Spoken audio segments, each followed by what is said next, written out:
The Honorable, the Speaker.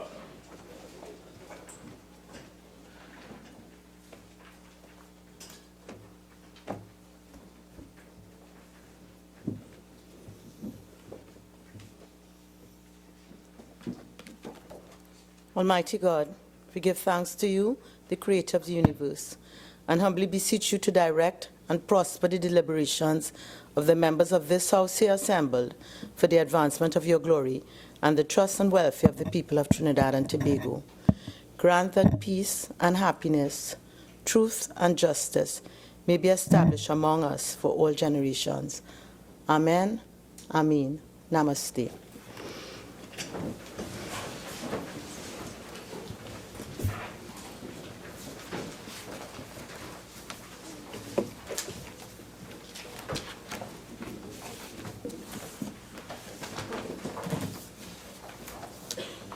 Oath or affirmation, announcements by the Speaker.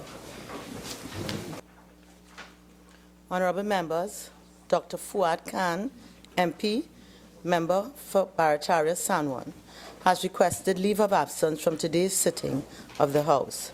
The leave which the member seeks is granted. Honourable members, I have received correspondence from the President of the Senate dated March 21st, 2017, which reads as follows. Dear Honourable Speaker, change of membership to joint select committees. I wish to inform you that a sitting held on Tuesday, March 21st, 2017, the Senate agreed to the following changes in membership.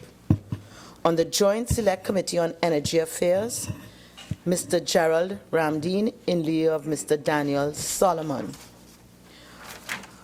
On the Joint Select Committee on Local Authorities, Service Commissions, and Statutory Authorities, including the THA, Ms. Khadija Amin in lieu of Mr. Daniel Solomon. On the Joint Select Committee on Land and Physical Infrastructure, Mr. Wade Mark in lieu of Mr. Daniel Solomon. Accordingly, I respectfully request that you cause these matters to be brought to the attention of the House of Representatives at the earliest convenience. Yours respectfully, Christine Kangaloo, President of the Senate. Bills brought from the Senate, petitions, papers. Minister of Finance. Leader of the House. Madam Speaker, I have the honor to lay on the table the following papers. Papers 1 to 4, the third report of the Auditor General of the Republic of Trinidad and Tobago on the financial statements of the Point Fortin Civic Center for the years ended September 30th, 2000, 2001, 2002, and 2003. On behalf of the Minister of Finance, Madam Speaker, I beg to move that papers 1 to 4 be referred to the Public Accounts Committee. Honourable members, the question is that papers 1 to 4 be referred to the Public Accounts Committee. All in favour say aye. Aye. Any against? The ayes have it. Reports from committees. Member for Caroni East. Madam Speaker, I have the honor to present the following report. The second report of the Public Accounts Enterprises Committee of the 11th Parliament, second session, on the examination of the report of the Auditor General of the Republic of Trinidad and Tobago on a special audit of the operations of the Sports Company of Trinidad and Tobago, with particular reference to the development and upgrading of sporting facilities in Trinidad. Prime Minister's questions, urgent questions. Member for Shogunas East. Thank you very much, Madam Speaker. To the Minister of Education, question 1. In view of the widespread behavioral problems experienced in our schools, can the Minister indicate when will the contracts of school social workers be renewed? Leader of the House. I don't think he's here. Madam Speaker, may I request that this be taken a little later under the urgent questions? Thank you. Thank you. Member for Oropuch East. Question number 2, is it? Yeah. Yes, to the Minister of Rural Development and Local Government. In light of reports that CPEP workers have not received their wages, can the Minister indicate when the 11,000 plus CPEP workers will be paid outstanding wages that were due March 17, 2017? Leader of the House. Madam Speaker, with regard to this question, we are not sure that the number that the honourable member has quoted is accurate. And Madam Speaker, we're in the process of ensuring that all workers receive their payments in the shortest possible time. Member for Oropouchis. Could I ask, is there any definitive statement on when, whatever the number of workers, when the workers of CPEP will be paid? They were due last week Friday. Madam Speaker, as I indicated, we are working on ensuring that all workers are paid in the shortest possible time. Member for Oropouchis. Question number 3 to the Honourable Minister of Rural Development and Local Government again. In light of reports that CPEP contractors have not been paid, can the Minister indicate when CPEP contractors will be paid outstanding contract fees that were due March 10, 2017? Leader of the House. Madam Speaker, similar to the CPEP workers, we will ensure that all CPEP contractors are paid in the shortest possible time. Member for Oropouchis. Question number 4 to the Minister of Housing and Urban Development. Yes.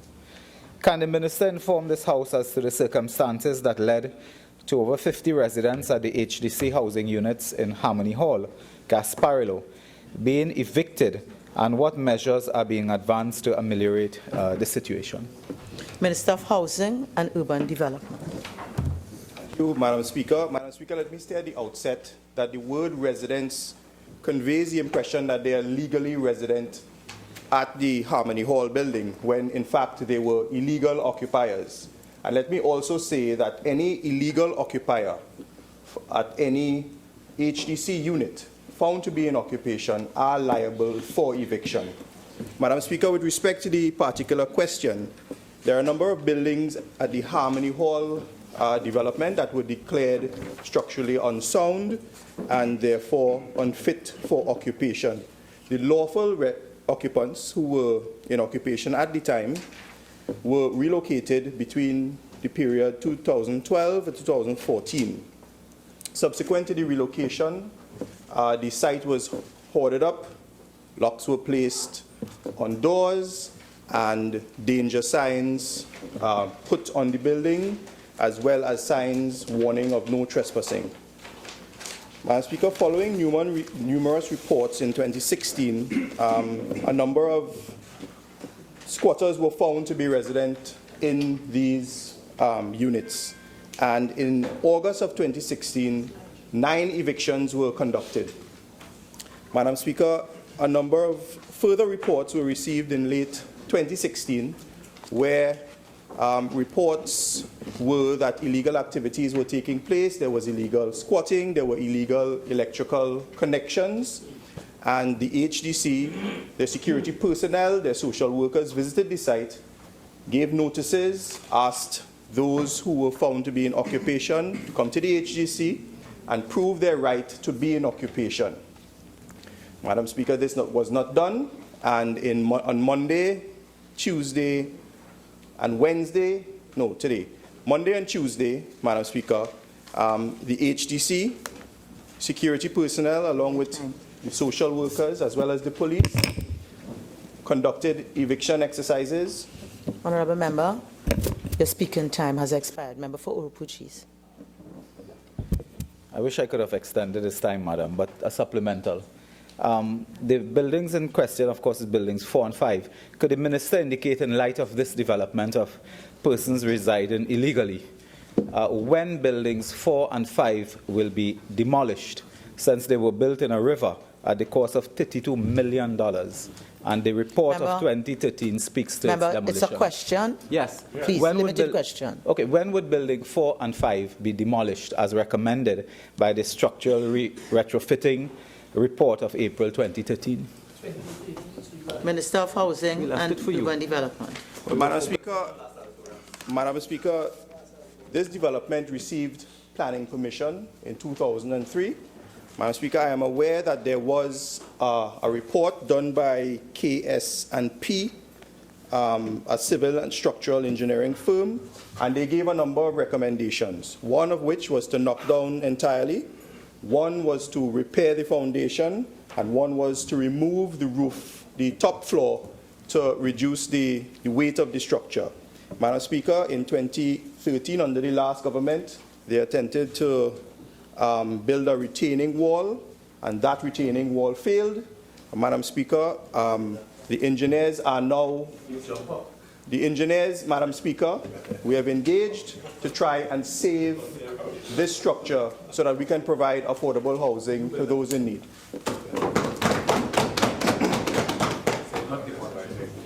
Member for Naparima.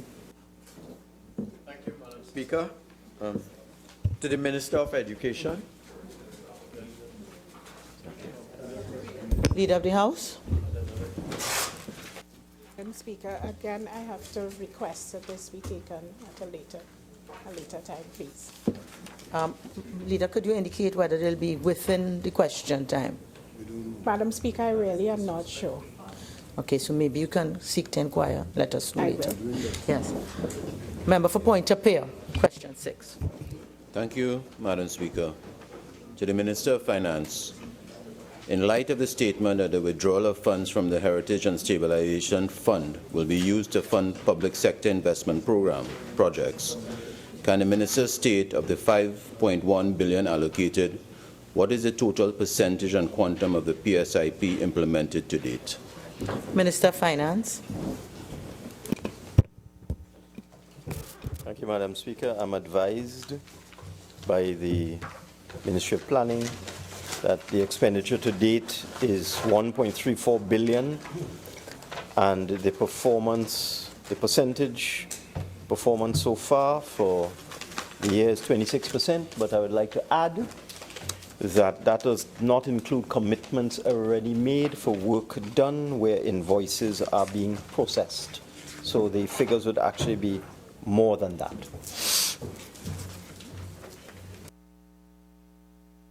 Member for Naparima. Thank you, Madam Speaker. The Minister of Social Development and Family Services. What social support or counseling services have been provided for the 25 families, many with children, who were evicted from the HDC housing unit at Harmony Hall? Minister of Social and Family Services.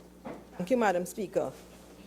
The Ministry of Social Development and Family Services has been in contact with one of the displaced residents who advised that he acts on behalf of the 25 evicted families.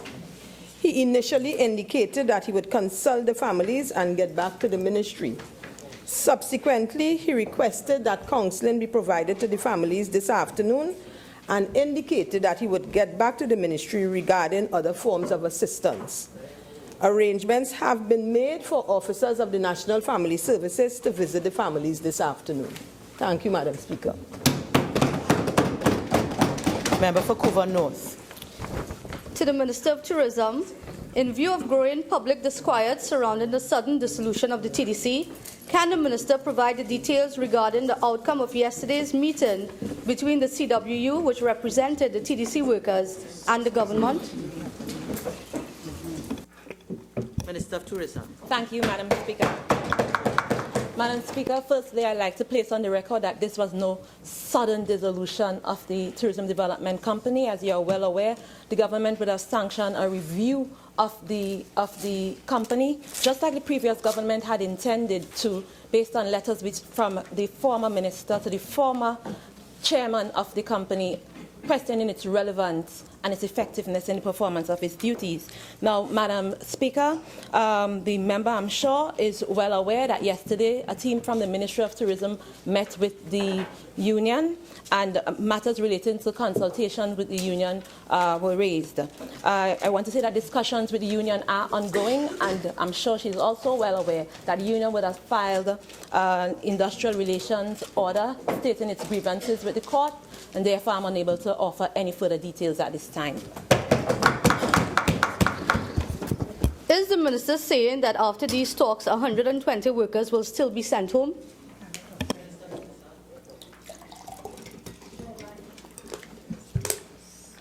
Madam Speaker, as I stated before, these discussions continue with the union, which has filed its grievances with the court, and the discussions are ongoing, and I'm unable to provide any further detail. The Cabinet has made its decision, which still stands. Thank you. Thank you, Madam Speaker. Can the Minister please advise this House, when the Cabinet took a decision to dissolve the TDC, did the Cabinet adhere to the Industrial Relations Act and related labour laws of Trinidad and Tobago?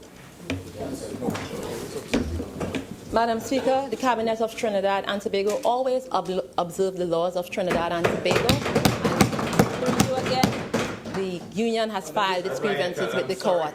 Right? Thank you, Madam Speaker. You have a following question? Members, And what? there are a little over 2 minutes left of urgent question time. We have 2 questions that have been deferred. Do I have your concurrence to take those 2 questions when we resume after tea within the remaining allotted time for urgent questions? In 2 minutes? No. I don't think you'll answer 2 questions in 2 minutes. Yes? Okay. So what you going to do now? Stop. Questions on notice. Requests for leave to move the adjournment of the House on definite matters of urgent public importance. Statements by ministers. Personal explanations. So in 2 minutes, you can answer 2 introduction of questions bills. Motions relating to the business or sittings of the House and moved by a minister. Public business, government business, bills second reading. The Attorney General. Thank you, Madam Speaker. Madam Speaker, I beg to move that a bill entitled An Act to Establish a System of Plea Discussions and Plea Agreements and for matters incidental thereto be now read a second time. Madam Speaker, I rise yet again in this month, in this session of Parliament, to carry on a very purposeful and connected series of steps to improve the criminal justice system in Trinidad and Tobago. And I do so, Madam Speaker, with the statement and publication of the order paper in both Houses of Parliament demonstrating that there are several bills on the floor for discussion in respective houses which treat with the manner in which we propose that the culture of Trinidad and Tobago is shaped and brought into order by the laws of Trinidad and Tobago. There is a live dispute in our country as to whether laws can shape culture or whether culture changes law. There is an allegation which stands without having been addressed that Trinidad and Tobago is too far gone and has been too far gone for too many years. The barometer of serious crime is murder. And the statistics for murder demonstrate that for years this country has been wrestling with a runaway crime situation. Murders in 2013 or 2014, January, year on year, compared with murders in 2017, stand barely 1 murder different. Successive governments have been wrestling with the issue of how to apply the laws of Trinidad and Tobago to arrest criminality. The mischief, when properly demonstrated, is in fact that the allegation of crime and the conviction for a crime, those 2 events are separated by what seems to be an endless chasm of time.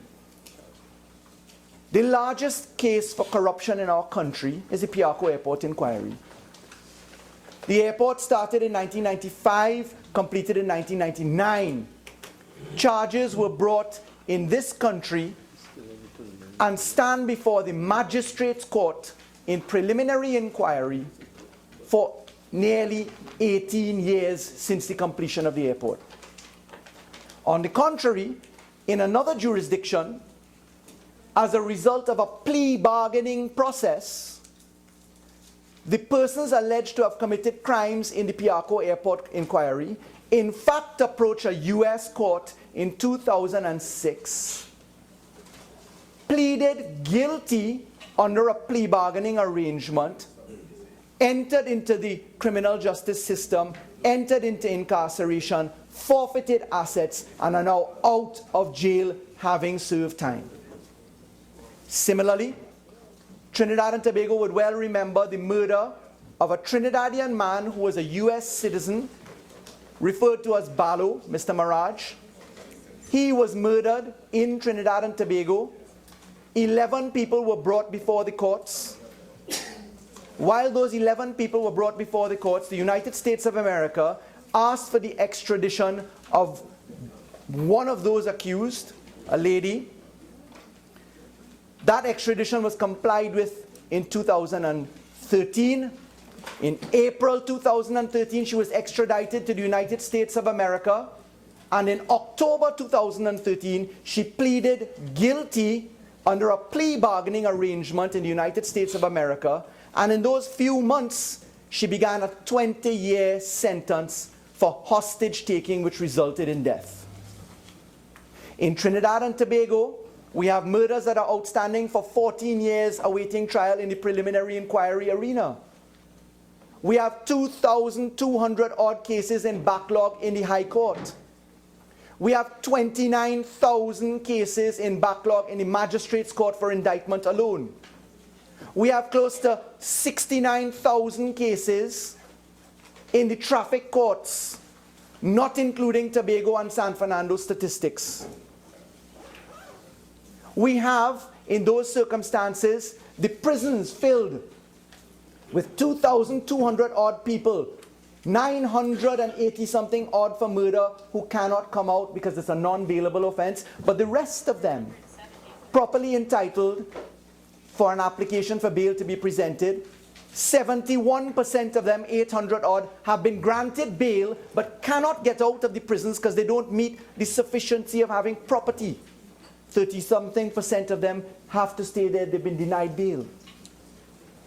We have an opposition of Trinidad and Tobago who served as a government of Trinidad and Tobago in the period 2010 to 2015, who had the lawful opportunity as a sitting government with a special majority constitution in the House of Representatives, as they had. We had them given the privilege to address the criminal justice system and have improvements. In fact, they came to the country in 2010 and said, here is a Ministry of Justice specifically carved out to treat with improvements of the order that is required in Trinidad and Tobago. This ministry will be fast-tracked into performance.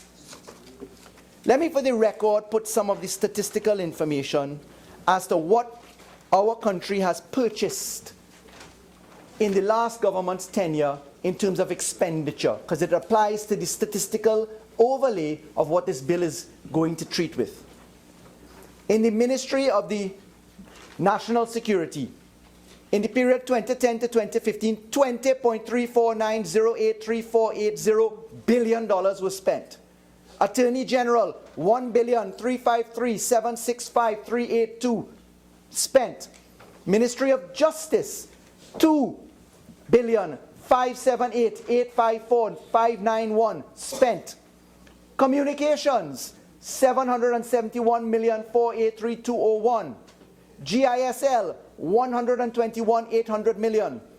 $136,200,000 in CNMG. Office of the Prime Minister, $1,483,372,587. A grand total of $26,794,559,241. Let's go further. The Trinidad and Tobago Police Service, which is the entity required to receive reports of crime, investigate the allegations, bring charges for consideration by the Director of Public Prosecutions, 95% of prosecutions being handled by the police service. The Trinidad and Tobago Police Service consists of 77 police stations and outposts. They consist of approximately 8,000 policemen, including SRPs. In the period 2011 to 2017, to make it comparable with the last government's tenure, the total sum spent in actual expenditure by allocations comparison, 15,083,124,998. Add that to the 26.5 odd billion spent by the government ministries in the last regime.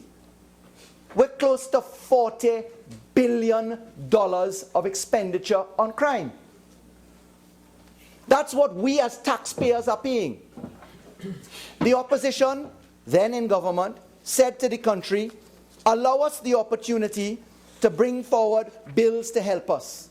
There were amendments to the Legal Aid and Advice Authority, DNA, electronic monitoring, electronic transactions, 3 excursions into preliminary inquiries. The then opposition, now government, supported every single one of the measures, anti-gang, bail amendment. There was no conversation about 3/5 majority and eroding the Constitution, bills which were passed without 3/5 majority, like the preliminary inquiries, committal proceedings route in 2014 by the last government, not even a conversation or noise in changing from 3/5 in the 2011 bill to no 3/5 in the 2014 bill. But Madam Speaker, that government then, now, that government in the period 2010 to 2015, now as opposition, tells the country, change nothing. Do it the way we say. Don't do it the way we did. I'm putting on the record now, I saw a conversation in the media that it doesn't cost, in terms of legal fees, to run the system of justice that we're having. And it came up in relation to the conversation that's being had on trial by judge only. And I heard Senator Sturge in the public domain speak about the fact that it costs only $25,000 a month to run that. I want to put on record, I've pulled out 1 year only of the state's expenditure across the legal aid division, magistrates court, high court, duty council. I've included the matters which are specially arranged, in particular the Vindra Naipaul case, and I've added in the expenditure at the DPP's office. These are direct expenditures. For the period 2015 to 2016, let me put on the record, the total sum spent between the DPP's office, the Legal Aid Advice and Authority, including the Vindra Naipaul case, for 1 year only is $98,294,958.97. That's 1 year only. Nearly $100 million. But an opposition will stand up to the public and say, oh, it only costs $25,000 a month, and every legal aid matter is a little small change. Because they don't care to factor what the state spends on its side of tax-paying expenditure for the criminal justice system. So there we are as a nation, looking down the barrel of massive expenditure, the cases moving nowhere, prisoners breaking out of jail, saying that they wish to just have a trial. Country will recall the gentleman found down the islands who was 12 years awaiting trial, said he broke out just because he wants a trial. And then there's scorn poured upon the government of Trinidad and Tobago that comes to connect the dots between the manner in which you access bail, the removal and decriminalization of traffic matters, the removal of preliminary inquiries to speed up the system, the option to have judge only, and today we feed it into plea bargaining. But we've done so because it's connected to the operationalization of the criminal procedure rules in April of this year, as this government has put the operationality of those rules into effect. And Madam Speaker, I want to put the purpose now into Trinidad's environment. This bill before us applies, if you look to section 3 of the bill. This bill before us specifically applies to, if the opposition's technology will stop going off, this bill applies to summary and indictable offences, both before and after the operation of the law. This bill has a proclamation clause in it. This bill says that the Act applies to plea discussions and plea arrangements, plea agreements entered into in respect of indictable or summary offences committed before and after this Act. And this bill, Madam Speaker, specifically at clause 22 and clauses 23 and 24 allow for a fast tracking of the backlog of matters for plea discussion. Now let's get into the purpose of this bill. This bill is intended to repeal and replace the existing law. The existing law, which is to be replaced, is a law by the same name, literally, which was passed in 1999. Siparia then sat as the Minister of Legal Affairs, contributed to that debate, and in that debate, the argument put forward for the plea bargaining approach was quite simply to cause an acceleration of the ability for prosecutors and defense counsel to engage in plea discussions aimed at arriving at plea agreement in respect of a course of action to be taken in the prosecution of a summary or indictable offense. And I'm quoting from the Hansard of the then Attorney General Ramesh Lawrence Maharaj in piloting this bill. And Madam Speaker, the bill then was to take account of the fact that plea bargaining has been around for a very long time in many jurisdictions. And the concept of plea bargaining, in fact, with origins way back in France, and then coming into a formal structure in the United States of America in 1749, the tour of legislative environments around the world, both common law and civil law jurisdictions, demonstrate that there's no one model for plea bargaining, but that plea bargaining has been very successfully used in the United States of America to result in almost 95% of charges being plea bargained, so that only 5% of them go to trial. In the Canadian experience, 90% of charges going through plea bargaining and 10% only getting to trial. In the United Kingdom, a similar success rate. And in Trinidad and Tobago, in 1999, the attempt was to take avail of this good phenomenon and put it into effect. What happened between 1999 to today's date is that Trinidad and Tobago experimented with this position.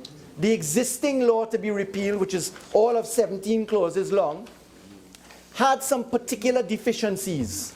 But those deficiencies in 2014 resulted in a statement by the Director of Public Prosecutions at a workshop held at the Radisson Hotel, Port of Spain, on April 24th and 25th, 2014, which was a combined event hosted by then, now late, Dana Sitahal of Senior Counsel, several members from the judiciary, the DPP's office, and experts coming out of the United States of America.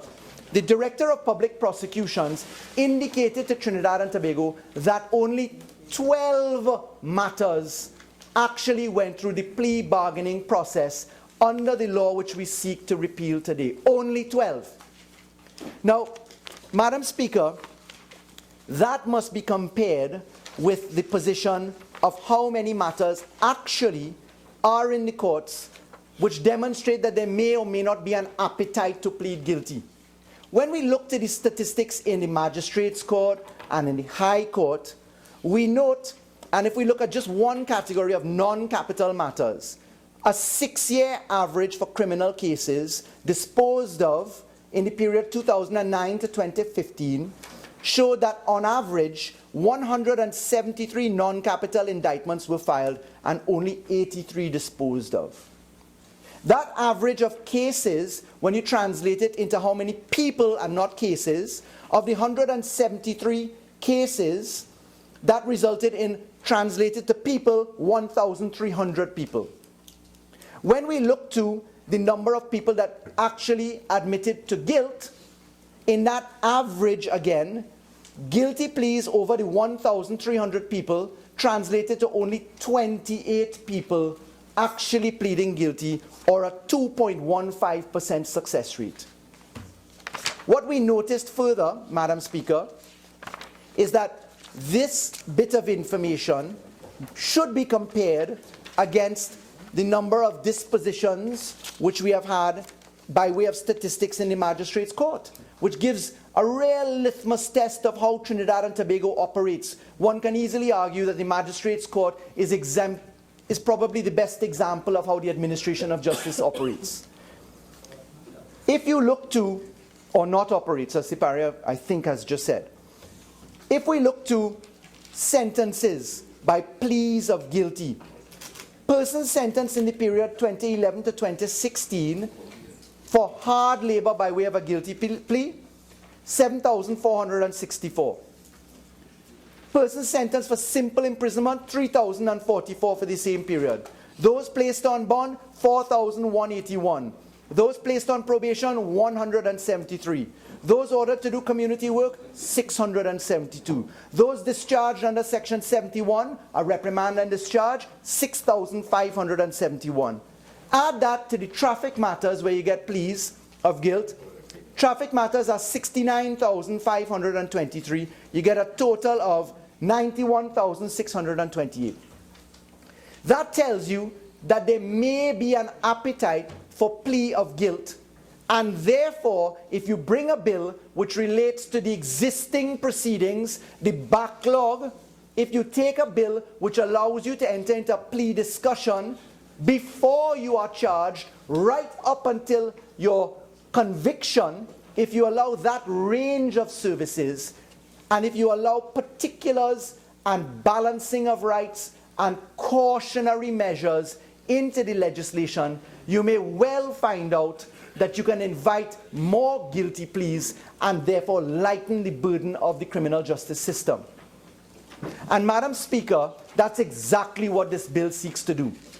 This bill very specifically took note of some very excellent work produced by Mrs. Pamela Elder of Senior Counsel, Miss Dana Sitahal, now late Senior Counsel, God rest her soul, and in particular the policy position coming out of Mrs. Elder and the workshop report coming out of the National Center for State Courts and the Attorney General of Trinidad and Tobago 2014, where, as I indicated, 4 persons from the U.S. Federal Public Defender, U.S. District Attorney, U.S. Court Judge, Senior Program Manager, added in with our judges, our magistrates, our Criminal Bar Association, Central Authority, DPP, Law School, Law Reform, Legal Aid, police prosecutors, etc.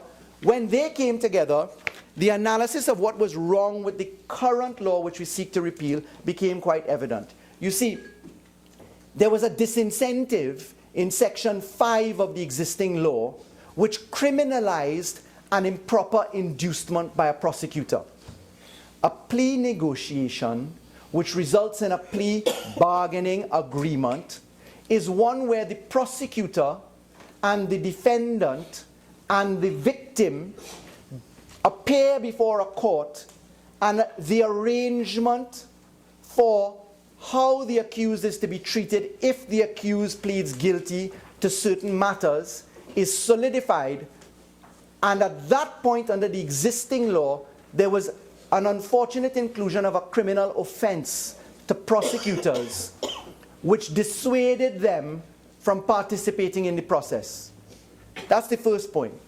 The second point is that the ability to include pre-charge matters was not a feature of the existing law, and therefore you had to wait until it was more formalized. A third deficiency observed was that the concept of prosecutor specifically included a police officer.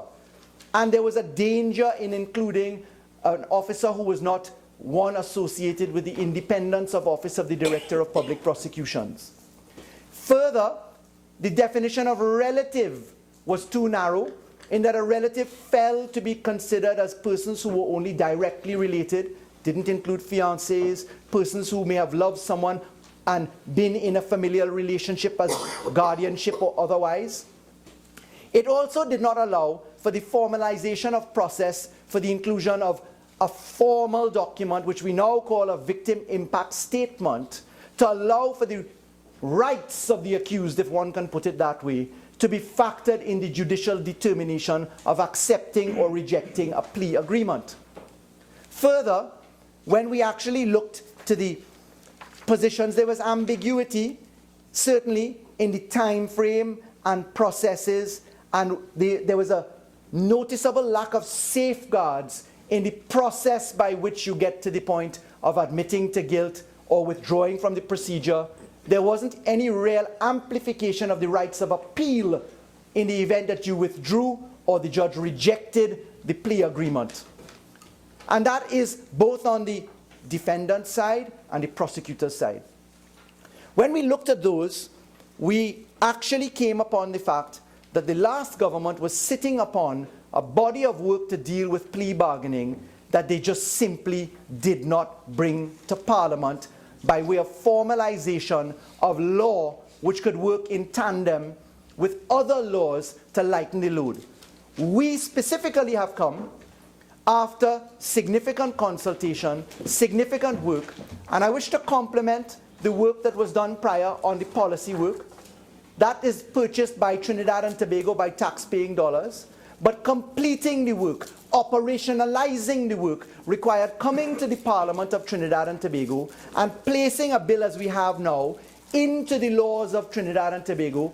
But, Madam Speaker, what we do on this occasion is to put this bill to articulate and work with other laws to lighten the load as well.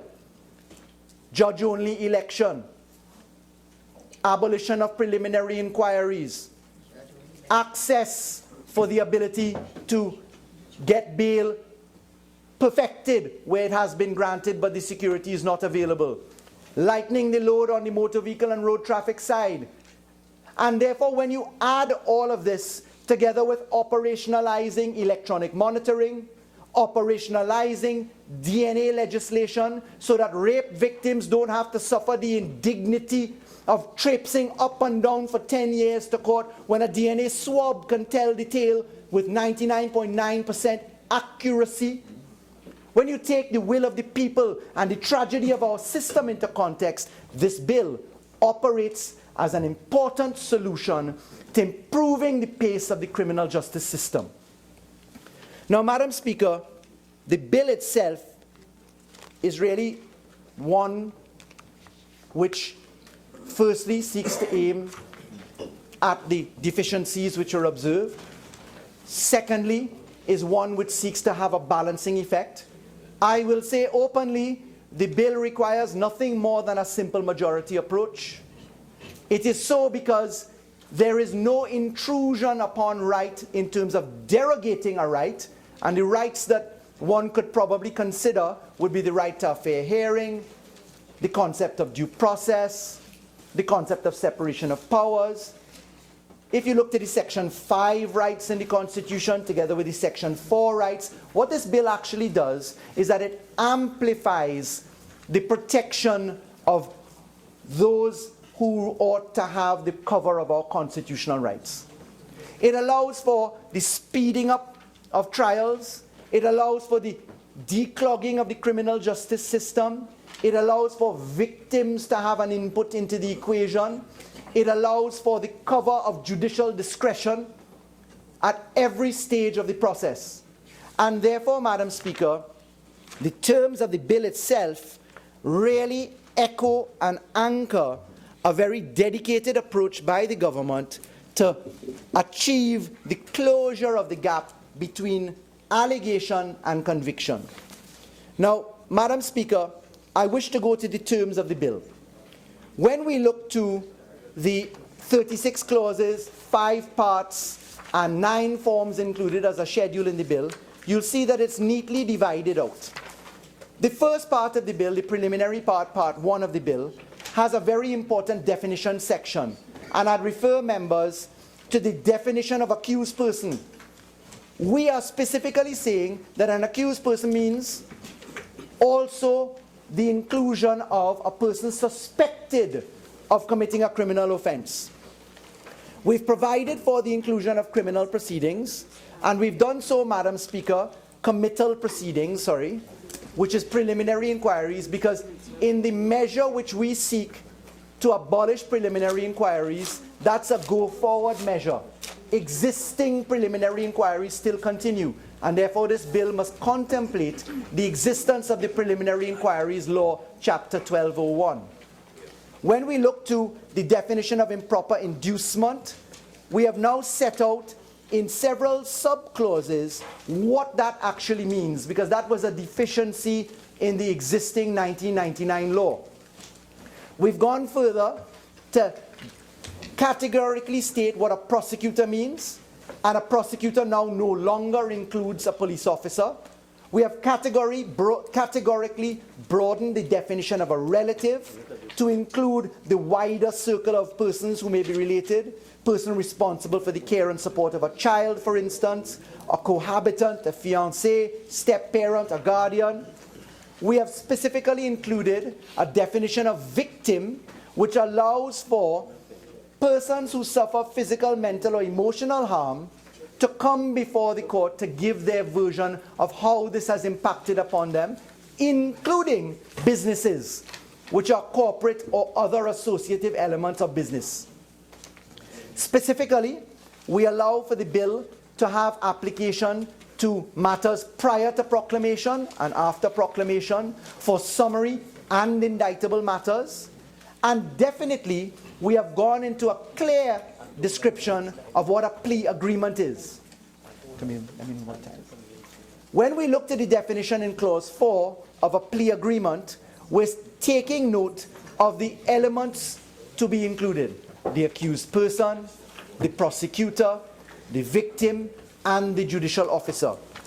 And when we move now to Part 2 of the bill, and we look to clauses 5 straight through to clauses 12 of the bill, we notice that we are specifically dealing with the separation of plea discussion. Now, Madam Speaker, some jurisdictions confine a plea agreement to charge negotiation or sentence negotiation. And therefore, there's a limited approach that the last attempt at this law had, and some jurisdictions have. But when we looked to the comparative jurisdictions that we found quite persuasive, we noticed that there was merit in having a good view of the following jurisdictions. The laws to be found that were persuasive are the Criminal Justice Plea Negotiation and Agreements Act 2010 of Jamaica, the Criminal Code RSC 1985 C46 of Canada, the Criminal Justice Act 2003 of the United Kingdom, the Plea Negotiations and Agreements Act 2010 of Zambia, and the Federal Rules of Criminal Procedure of the United States, and lastly, the Criminal Procedure Act 1977 of South Africa. When we looked across that suite of laws, we noticed that there was merit in broadening this to the pre-charge discussions. And under the plea discussion part, which is part 2 of the bill, we have specifically sought in Clause 6 to decriminalize the role for the prosecutor. And Clause 6 says now, as opposed to what Section 5 of the Act says, a prosecutor shall not enter into a plea discussion or conclude a plea agreement unless the prosecutor first obtains the written permission of the Director of Public Prosecutions. We've removed the policeman, we've removed the offenses, and what we have specifically said, you can only do so if the DPP, who is institutionally and constitutionally independent, if the DPP gives written permission. We've put in Clause 8 that there shall be safeguards the circumstances where a prosecutor should not initiate or participate in plea discussions. And that's where there is no evidence to support it. It's not of the usual type where there's a frown upon coercion of an accused person into this, because the right to innocence is indeed a golden thread still acknowledged in our laws so many years later after 1935, first observed in the Privy Council or House of Lords. Clause 10, we're looking to the need to have the separation and procedure specified between someone who is represented and someone who is unrepresented. Someone who is in the summary court, someone who is in the high court. And therefore the bill proposes that each step along the way has the safeguards where if someone is unrepresented, as we see in clause 10, that the accused person must, if a prosecutor approaches that person, there's the first pass that you must deal with an attorney at law, unless the person says that he does not want to be represented, and there is a certification as to his knowledge of the rights to be represented, the right to enter by statutory provision right, I'm speaking now, into a plea discussion or plea agreement. And so safeguards are built into this. We look in the clauses further in clause 11 to the prosecutor's duty to disclose evidence. And we spell out in detail what the disclosure looks like, but we have balanced it. Because in the pre-charge context, one does not wish to expose witnesses to odium or throw away the discussion. Summary evidence is provided, and there's a discretion to not provide certain evidence if the names of witnesses or other information, etc., if in the prosecutor's reasonable view, that information should not be disclosed at that stage of the proceedings. We ask you to remember, Madam Speaker, that you still have to get to a judicial officer under the terms of the bill, because whilst you may have a plea negotiation resulting in a plea agreement, it must still have judicial certification as being proper in all the circumstances. Madam Speaker, Part 3 of the bill, before we get to Part 3, Clause 12 of the bill has a very interesting feature. We have introduced what I can now call a statutory right on first appearance for an accused person to be told of his right to enter into a plea discussion and to be represented. And that's a very interesting phenomenon. Part 3 of the bill, in clauses 13 straight up to 18, deal with the concept of the victim impact statement. And that specifically allows for the victim's views to be put into the court and the procedural safeguards that the prosecutor must inform the victim, now in the broader sense, of the opportunity and the privilege of providing the victim impact statement into this bill. Camille. When we look further, we see that we have also given provision for victims who don't wish to give their statements. So that in clause 13.4, you will notice that there is no negative inference to be drawn if a victim chooses not to give a victim impact statement.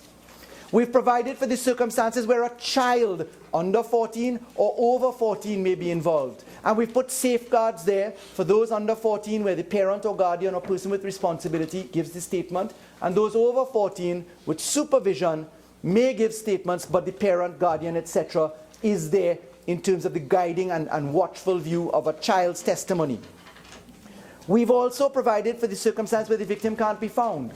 But more importantly, we have put prescriptions against what a victim's impact statement should not include. And that's to be found at clause 14 of the bill, where we say it should not have a restatement of the facts or criticisms of the accused person.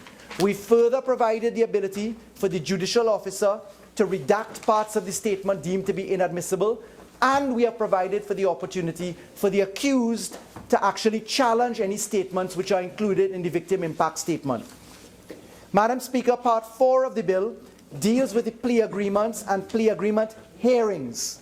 And that's where we get to clauses 19 straight up to clause 27. And these are really the heart of improvements, in particular on the fast-tracking route.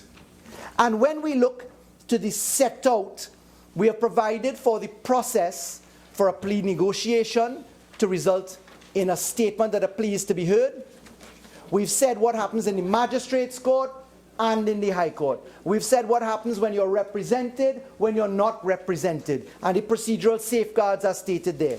But specifically, we allow for the fast tracking when we get to clause 22. Clause 22 is potential dynamite to the backlog system. Because the plea agreement, if you are making a plea agreement and it's to be filed, as we said before, High Court, magistrate, whether you're represented, unrepresented in certain process fashion, you have the ability in an existing preliminary inquiry to stop at that moment, transfer it directly to the High Court, and proceed directly to a plea hearing. That has the ability where you have matters which are 14, 15, 16, 17 years old in committal proceedings, where you have now a liberty for the prosecutor, the victim, the accused, and the court to enter into an analysis of maximum sentence, etc. We have the ability now to cause a serious fast-tracking of the system. Now, let me be careful to observe that the bill specifically in Clause 3 preserves the route of sentence indication, which is what is referred to as the Goodyear hearings. The Goodyear hearings, so named after R.V. Goodyear, 2005 ECWA at page 888, has been brought alive in our jurisdiction by way of practice direction, actually, coming out of the Chief Justice in August 2015, as has been gazetted. And that runs alongside the publication of a sentencing handbook. So right now the criminal justice system can allow for fast tracking because plea bargaining will allow for this. You have a judicial sentencing guidebook produced in written form to tell you what you may be liable to in certain circumstances by way of analysis on the case law.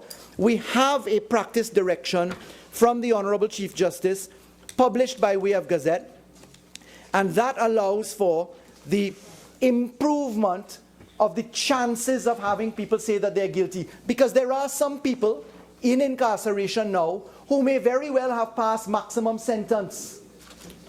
And in fact, we have conducted an exercise as to those who have passed maximum sentence. Unfortunately, you may pass maximum sentence on charge 1, but not charge 2 and not charge 3. Finally, Trinidad and Tobago will have the opportunity under this bill to have an accused indicate, look, I wish to plea in relation to the other matters because I've already spent 14 years in jail or 20 years in jail awaiting a trial that still hasn't happened. And that would allow us, Madam Speaker, to definitely throw some dynamite into the backlog and the jam. Madam Speaker, when we look to the safeguards, we notice that the DPP has to prefer an indictment at the committal stage proceedings. We notice that the procedure at the plea bargaining hearing is actually given. Now the accused or the defendant as he's called, and the prosecution both have the right to call for the hearing to be brought up before the High Court judge. We also have prescribed in detailed form the inclusion of the process where a plea bargain, a plea agreement is rejected, or where a plea bargain, a plea agreement is withdrawn from. You see, you can enter into this plea bargain any time before conviction, but the accused may change his mind, and therefore you have to cater for that in the bill, and it's catered for. The DPP and the victim and the accused coming before the court may very well reject the process, and in those circumstances it must return to the system. So what the bill prescribes is that you will go back before a fresh judge or a fresh magistrate so that there is no pollution of the mind of the judicial officer who's sitting to hear the case. Specifically, we allow for the accused and the DPP to have the right of appeal in relation to a judicial rejection of a plea agreement. We also have the right of the accused or the DPP to say that there was a misrepresentation which ran to the core root of the plea bargaining arrangement, and to allow for it to be set aside, so that the multiple options are included in this bill.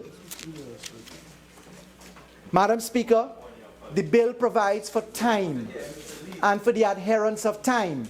The bill also allows, if one cannot adhere to time in the appellate process, for an application for extension of time. Madam Speaker, this bill is one which has the sincere potential, with improvements, having been factored, deficiencies observed, consultation being had, and I should add that we certainly had on board the comments of the advisor behind this bill, and that is Mrs. Pamela Elder of Senior Counsel. We had the work of Dana Sita-Hall, which the country had the work of Dana Sita-Hall, and I'm hearing someone take propriety ownership of that. Let me just say, I found it a very unfortunate event that, notwithstanding the work done by Mrs. Sita-Hall, that 2 attorneys general prior to me refused to pay her for the work. And that bill is still outstanding, and which I have sent on having received it for payment processing in the Ministry of the Attorney General. And Madam Speaker, we have certainly had the commentary coming in from the judiciary. We've had the commentary coming in from leading members of the criminal bar. We have had commentary coming in from the roundtable discussions which are held with the judiciary and the criminal bar and the Criminal Justice Advisory Team.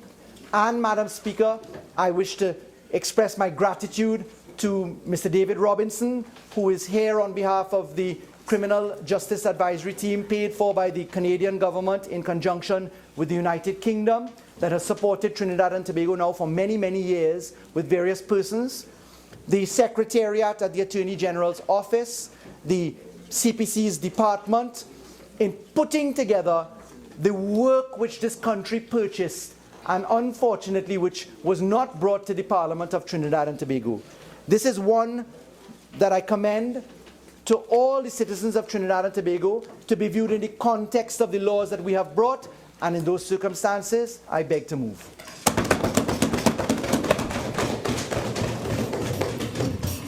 Honourable members, I shall now propose the question for debate.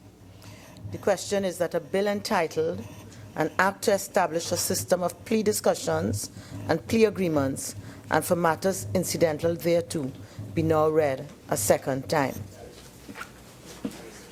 Member for Superior.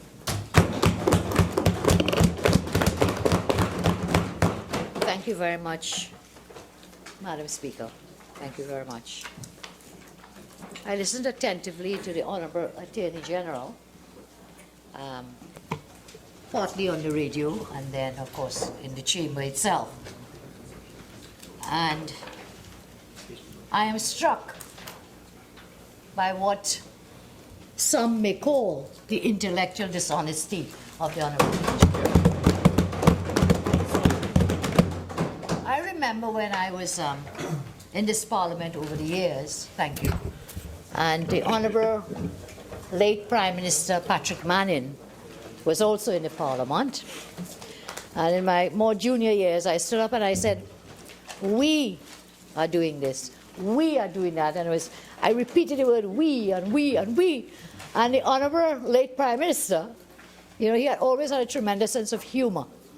And you couldn't miss him because of the dimples. I mean, do what you like. He was a very, very graceful person. On the floor of the Parliament, outside the floor, he was very graceful in his interactions in the Parliament as a parliamentarian over time. And so I am using this word repeatedly. And then Prime Minister, Mr. Manning, he shouted across the floor. So what happened? You're talking we. You have mice in your pockets or what? And I couldn't understand what it meant. I subsequently asked, and I discovered what he meant. And today, I'm here in the Honourable Attorney General. We looked at legislation.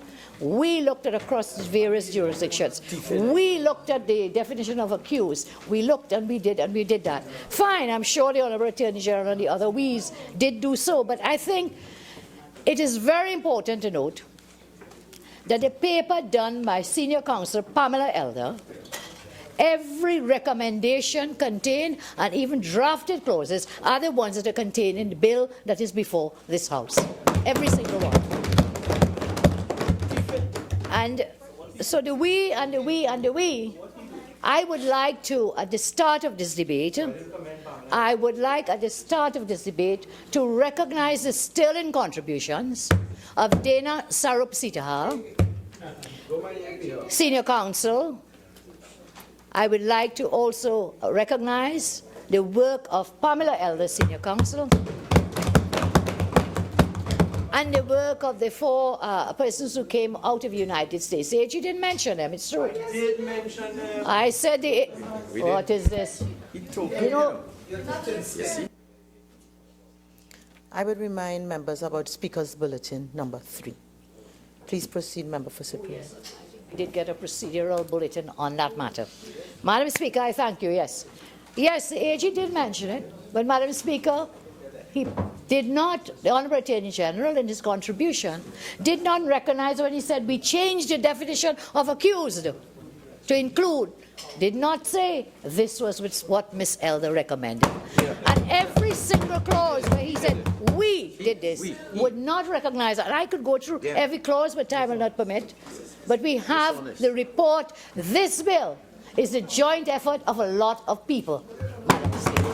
A lot of people. Joint effort. So I'll just leave that alone because there's a more important issue. When the Honourable Attorney General, in his starting up, I heard him speak about whether law shapes culture or culture shapes law. Well, I'm not sure where that was going because it didn't go anywhere. I just heard the statement. Surely there's a symbiotic relationship between law and culture and law, and that's all I could say to him. But then when the Honourable Attorney General says the barometer of serious crimes, murders, and year on, year off, the murders over successive governments have been XYZ. Well, you know, the Honourable Attorney General likes to use statistics, and I have them here. Taken from the TTPS website, CSO crime statistics, and I would like to share this because there seems to be a relationship between when the PNM is in office and when there's a spike in the murder rate. So in 1985, 86, in 87, the NAR, you recall, came into office. The murder numbers for 1994, under the PNM, sorry, under the NAR, 102, 87, 85, 88, 1990, 84. Enter the red and ready, 1994, PNM, 143 murders. Wow. 1995, PNM, 122 murders. Thereafter, the UNC came into office 1996, 107, 1996, 1997, 101, 1998, UNC 98, 1999, UNC 93, 2000, UNC 120, 2001, UNC 151. Enter the red and ready.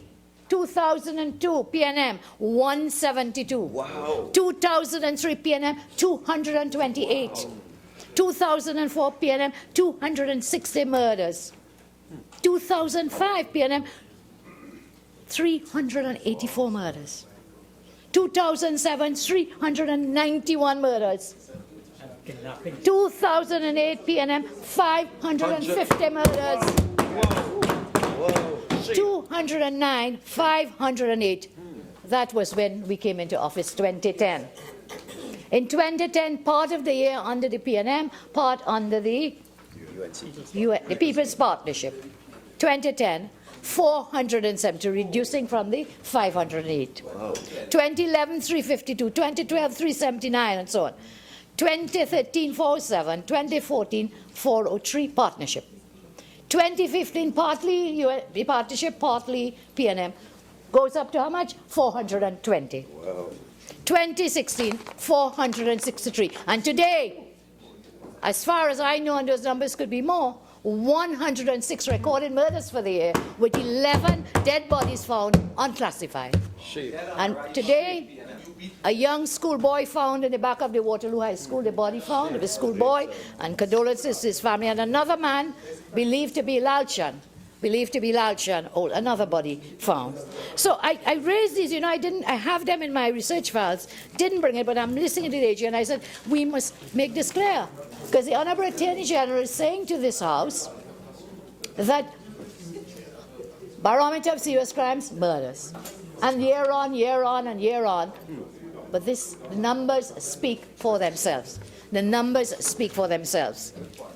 I remember there was an MP, young Hospitalis MP, Hospitalis, would tell us these are true facts. True facts. True facts. These are the facts. And in addition to that, if we go further in the stats, which I want to get to the bill, I'm just rebutting what the AG said. The number of serious crimes went down to the lowest ever in 31 years under the partnership government. Under the partnership government. So, Honourable Attorney General spent a little time. Yes, you have the numbers. Spend some time and give us statistics on expenditure, statistics on legal fees. That's a favourite topic of the Honourable AG. And then made a very interesting statement, which is a repeat of a statement that has been made here and elsewhere. And I want to state very clearly, Madam Speaker, that I am not a traitor to my country. The opposition are not traitors to my country. We serve to the best of our ability according to the oath of office that we took, with faith in our God and love for our country. That is how we serve. And so, the Honourable AG said that when they were in opposition, they supported the special majority bills of the then government, the partnership. Be that as it may, the point is that we brought good law that deserved to be supported. Good law. And let us then look to the bill. Those are some points, and I have a few more which I'll come back to as I go through the clauses of the bill themselves. This bill, AG mentioned there are several on the order paper, didn't say they were on the other place or here, but together, bills filed, well, the AG did, bills filed in the Senate, bills filed in this House, a suite of legislation, as Honourable AG says, designed really to deal with matters affecting justice and the criminal justice system. I want us to understand that one of the top issue facing the country, second only to loss of jobs and hardship in the economic situation, is the issue of crime in our country. And the Honourable Attorney General quite rightly says, look, we're bringing a suite of legislation because we want to deal with crimes in our country. Let us understand that this suite of bills, I have not seen one out of those mentioned, and I stand to be corrected, I have not seen one that is addressing the criminal on the street. Every one of these is after the crime has been committed. Ex post facto, after crime. Yes, it has to be done. And therefore the suite of legislation should properly be labelled to be what they are. That is to say, bills, legislation, interventions for the purpose of tackling and improving the criminal justice system. And let us understand then how that criminal justice system works. It is a system that tries, it punishes, it rehabilitates persons convicted or suspected of committing a crime. The criminal justice system is at the core of a functioning civil democratic society. All the organizations involved, from the police forces, the DPP, the legal aid, the victims, the witness services, the judiciary, and of course the lawyers are all involved in making the system work. However, in our country, there is no clear coordinating body.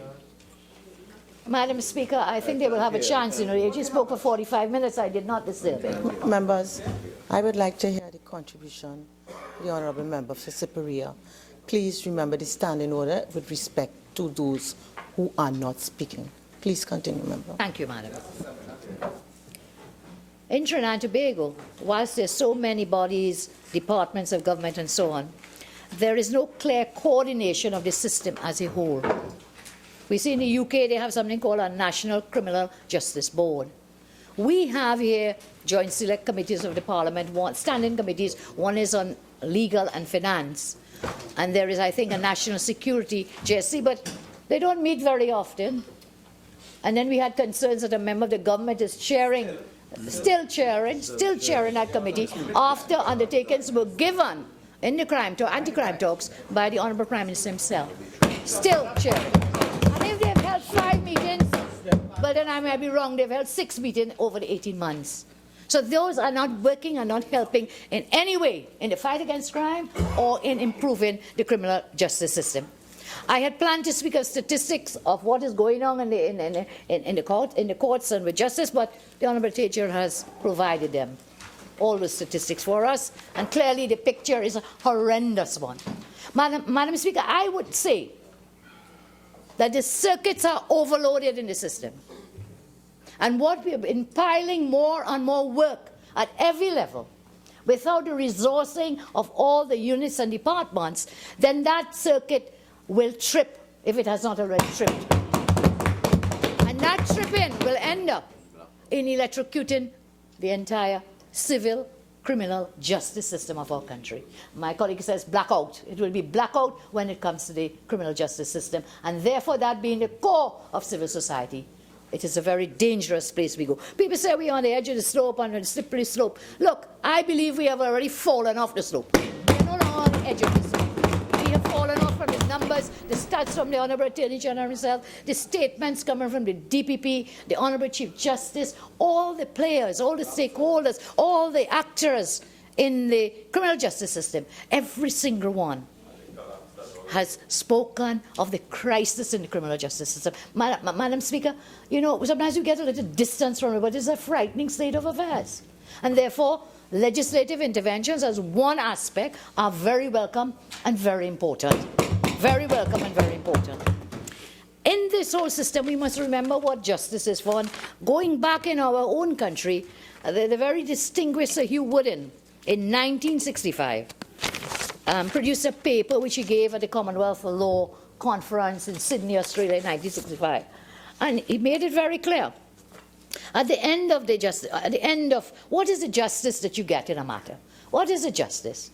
And really it just boils down to the 5 principles of sentencing in criminal justice. And those 5 principles, so Hugh Wooden himself stated what they were. And he talks about, before leaving the topic of criminal offences, something should be said on punishment. At first, its purpose was frankly retributive, which may be traced back to the Mosaic Law or Roman lex talionis. But in some African communities, where the family was regarded as a complete unit, punishment often took the form of compensating the family, which had suffered by giving into bondage from the family a member which had inflicted the suffering and so on. And nowadays, sentencing has a 5-fold purpose, sentencing. Now, I want you to remember this sentencing is really the end of the justice process. So this is what the justice that you will get at the end of all this trial and all the proceedings in the courts and so on. What do you get? 5-fold purposes. And there's a famous case in Trinidad, is a Mano Benjamin case. I don't know if you're as young as me, Madam Speaker, to remember Mano Benjamin, a most horrendous, heinous matter. And in that case, I don't recall the name of the judge at the moment. It's reported at 7 West Indian law reports. The judge in that case set out what are still considered to be the 5 principles of sentencing, but therefore of justice. And they were as follows. First, it must be, excuse me, retributive or punitive. Now, how on earth, so that's the first part of the justice, can something be retributive or punitive when 10 years later you're still waiting for retribution and punishment? You're sitting down, whether in the jail or outside on bail. So we've lost that aspect of the justice system.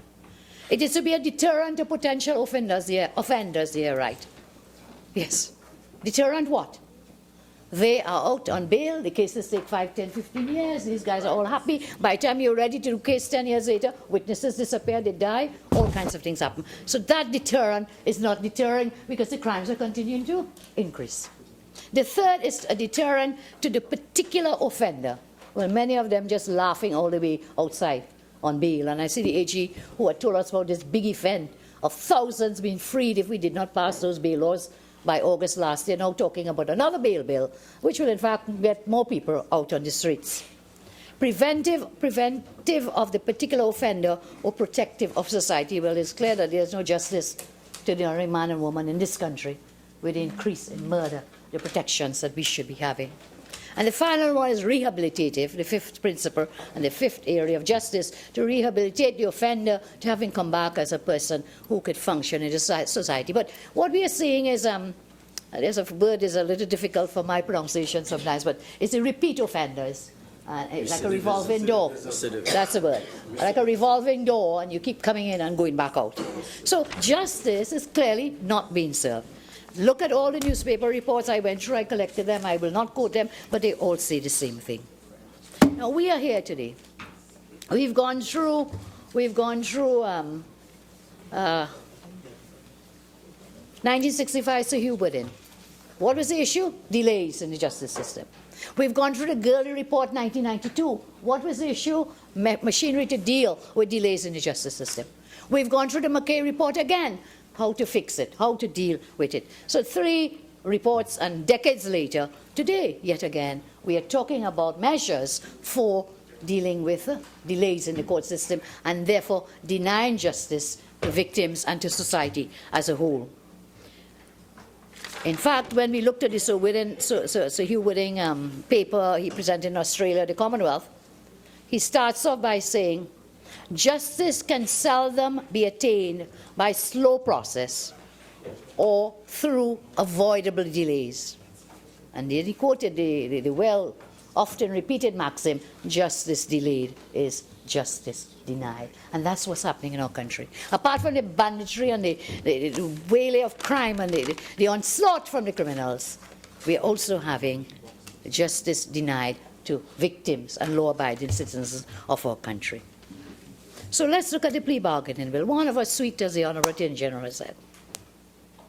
One of several measures. I want to make it very clear, it is not my respectful view that this will curb crime in the manner that we need intervention. So this has to go in tandem with other measures. But there are several benefits of plea bargaining legislation, or known as, in our bill, is plea discussions and agreements.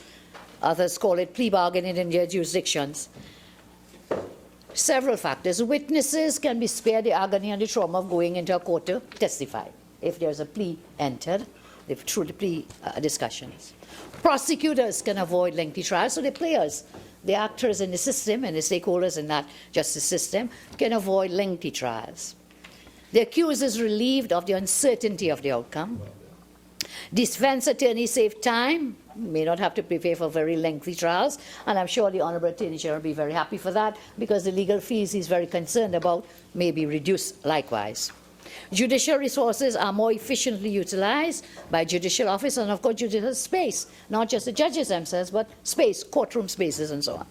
And so it can be, if legislated for properly, a useful tool to save costs, to save time, and to reduce delay. There are some who have expressed the view that it can also help you to get other criminals that you may not have been able to bring in and charge and so on, because through the system you can get a person who is willing to enter a plea of guilty for a lesser offense and so on, but they may then point you to someone else who was involved in the crime. But we have to be very careful with that part of it, Madam Speaker, because we have seen serious abuses of that system where witnesses have been promised immunity.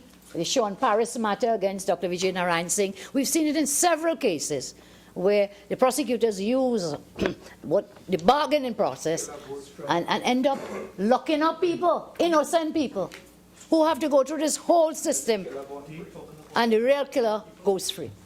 So that is another, to some, an advantage, but it is one that has to be very careful, that we have to be very careful how we legislate for it, in that it can be open to abuse. Chief Justice Ivor Archie has been singing the song for plea bargaining.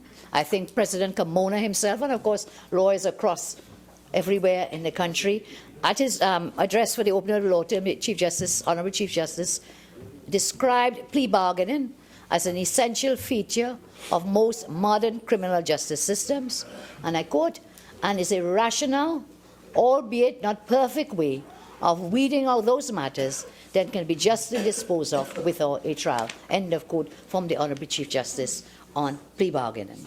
So there are the benefits, of course, but we must legislate with the safeguards to avoid, as far as we can, because nothing is perfect, what may turn out to be abuses of this particular tool that can be used, and I think my colleagues may speak a little more on that matter. Now, plea bargaining, we know, exists in several other jurisdictions, but there is no consistent mechanism where it exists. In some countries, there is a legislative framework, a statutory framework for it. In some countries, there's an informal process. So, for example, in Canada, strangely enough, theirs is not a statutory process.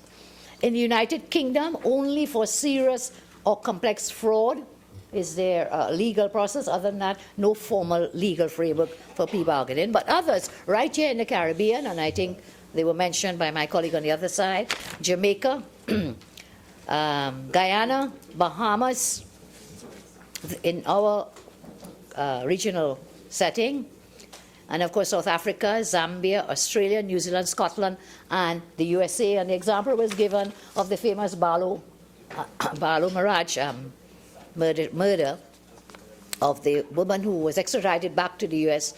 She went out after about a year. She's been out, she plea bargained, put her in sentence, and her matter is done. And the gentleman who was charged along with her, who remained in the TNT criminal justice system, still awaiting trial till today, up to today. Ricardo Stevenson is his name. 10 years after, is still awaiting trial. And it shows a stark contrast of what plea bargaining may be able to achieve in circumstances identical, in a sense. Just one happened to be US who was extradited and dealt with by the U.S. criminal justice system. Now, the Honorable Attorney General told us that, you know, there are no breaches of rights and so on. I am not going along that pathway today. I'm certainly not going along that pathway. But the jury is still out on that matter. It is a controversial issue. If there are still juries around by the time our colleague or friend is finished with his suite of legislation. But the jury is still out in the jurisprudence and in the academic circles about whether plea bargaining is in effect, and there are several articles, is in effect a taking away of a right, albeit with conditions, and whether the conditions, unconstitutional conditions, in effect, create an unconstitutional scenario. I'm not going along that pathway today because I do believe there is much merit to be gained from having a properly working plea bargaining system in Trinidad and Tobago. I really believe that that is the way it should go. And in fact, Trinidad and Tobago, I talked about the jurisdiction, we have had since 1999, Act 11 of 99, Chapter 1307 of our law, we've had a statutory framework for plea bargaining, plea discussions, plea agreements. And when that law was done, I think it was the former UNC Attorney General Ramesh Lawrence Maharaj. I see now he may be brought back as the assistant hangman. Or maybe the Attorney General, I don't know. Some are saying it is an expression of no confidence in the AG to bring in. But I will not be so unkind to the Honourable Member for San Fernando West, but some people are saying that. So the former Attorney General brought the bill for Act 11 of 1999, and the legislative objective of that bill, which became the Act, Hansard, January 13, 1999, I quote, was as follows: to assist in reducing costs and time spent at trial, to create a situation whereby accused would be more willing to divulge information which could assist in investigation and prosecution of other criminal elements. The 2017 bill that we now have, so that's where we came from and where we are, seeks to repeal and replace the 1999 Act. But it is important to go back to, Member Van Abreu spoke, I heard someone shouting you want to take parentage and so on. But it's good to look at the genesis of the present bill. Huh? It's very important. Because I heard the Honourable Prime Minister say very clearly, there was an editorial where the editorial was saying, you know, you should not go backwards and lay blame here, there, and everywhere. And I heard the Prime Minister say, no. We will go back forward anywhere, we will go back and we'll talk and we'll talk. So let's go back to the genesis of the 2017 bill.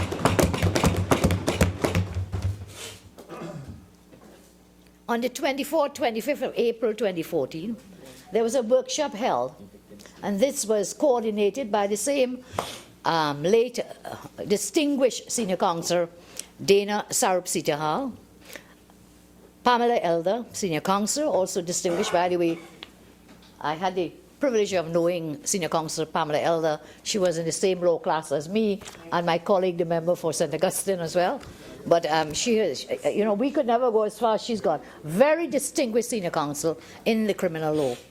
And then, of course, the persons who came from the United States. And I think we should thank the United States because they paid a very serious attention and helping in work directed at the criminal justice system here through the DPP's office, through the judiciary and so on. And that team comprised Judge William Arthur Webb, Ms. Joanne Richardson, Ms. Kimberly Ann Moore, and Ms. Deborah Graves, Assistant Federal Public Defender. So that workshop was to deal with the pre-agreement and plea bargain. And really, it came about because then Attorney General Anna Ramlogan paid attention and looked at the plea agreement act that we had. And this is where we went to get the consultations and to see how or what could be done. And that workshop was attended by many persons, but at the end of it, Pamela Elder, Senior Counsel, produced a paper that I mentioned, July 2015, this paper, Reform of the Criminal Procedure, Pre-Discussion and Plea-Agreement Act, Chapter 1307. And she said the laudable objectives of the Act cannot be achieved in light of its serious deficiencies. At the workshop, there was new consensus. The Act contained numerous defects and required reform. And she recommended, because of the amount of changes, Pamela Elder recommended that the Act be repealed entirely and replaced, which is where we have the 2017 bill. But we go further than that. So Ms. Elder completed her document 15 July 2014. In July 2014, later that same month, 24th July 2014, Cabinet, the Cabinet which I sat in and led, by minute number 2084 of 24 July 2014, approved the policy contained in the Pamela Elder paper. Approved the policy. Embodied in that paper. And, yes, well, I'm not finished. Are you hurry? Yeah, you'll get burnt if you eat your curry too fast. And so, Cabinet approved a policy embodied in the Elder paper and agreed to implement the principal policies contained in that paper, which informed the drafting of the bill. Cabinet also approved at that same time the recommendation to repeal and replace the existing Act. And by early 2015, a bill had been drafted. Now, Madam Speaker, what happened? The Parliament went into was dissolved in or about June. So as at early 2015, we had taken this work far along. And when I read it, yes, ma'am. Your original 30 minutes have expired. You're entitled to 15 more minutes if you're entitled to avail yourself of it. Please proceed. I thank you very much, madam. I thank you. When I read the bill before us, the 2017 bill, as I said, every recommendation, except about 2 or 3, directly from Pamela Elder's paper, are contained in this bill. And because I have 15 minutes left, madam, there is one that is not contained, and I really would like to see it there. This is where, first of all, this new bill, unlike the 1999 Act, did not have anything for the victim to come and to hear the voice of the victim. And given modern criminal justice systems, you watch Law and Order and all these other programs, you see in the US how it works, the victim is a very important part of the process. And the 1999 Act did not have that, but this bill contains it on the recommendations of Senior Counsel Elder. But there was one part of it that she recommended, and I'm not seeing, and I would like for it to be considered, is that at the moment, the victim's impact statement is received by the court, and the court will review it. It is in writing. It can be read by the victim or by someone on the victim's behalf. But I think we should go a step further. And the step should be that the victim could be cross-examined on the content of the statement. Because this is very important. A victim, if you put them through the cross-examination, then you could see the value and the weight of what is placed in the statement. But given the statement alone, you will not be able to test it and to verify the credibility of the person putting in the statement. And this, in fact, in a recent decision, the cases Perkins and R, 2013, in 2013, I have the citation written down. In that case, the court clearly said that the victim should be tested on the witness statement. So I would like, for consideration, well, I have 15 minutes, so, okay. Thank you, Honourable Member. Is your question also in light of Section Clause 24(5), where the accused person may bring to the court attention any issue which he wishes to challenge in that victim impact statement? I think it is slightly different. I would want to see the right being given by leave of the court, of course. This is not the victim now. This is the right of the accused to say, look, I ask leave of the court to cross-examine. So it is something you can certainly look at. So that is one area that I would like us to, that was left out from the elder recommendations, I think should be included. Now, the Honourable Attorney General, and I'm speeding through here now. 10 minutes, madam. There are several other clauses. I had intended to do clause by clause, but let's take one at a time. Clause 1, I have no comment. Clause 1(2), proclamation day. This is another example where we have been told of proclamations, where we have laws passed, no proclamation. SSA, Children and Family Division Bill, and so on. So we are very skeptical when we see that. The interpretation clause, the Honourable Attorney General talked about expanding the definition of accused in the manner as contained in the bill. But I would ask that he consider going further.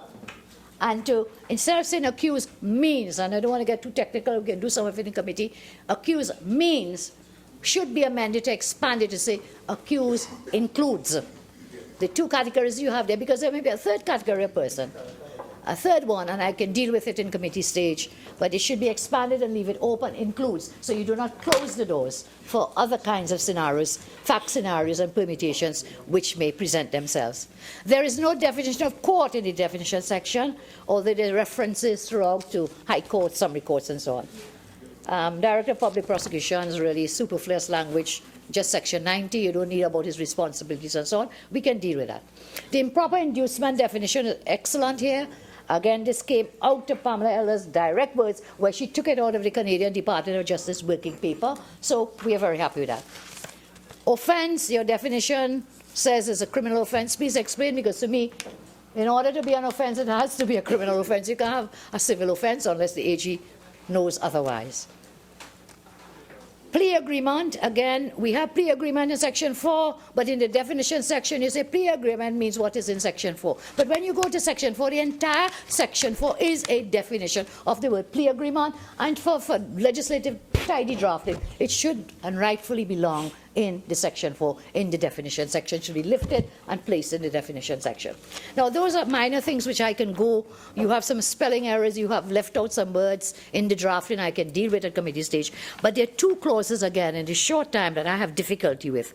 And they are the micromanaging. What is being given here as micromanaging are already overloaded DPP's office, the prosecutor's office. You want to micromanage. So the DPP now, I want us to look at clause 14, clause 18, and clause 27. Those three I have serious concerns with.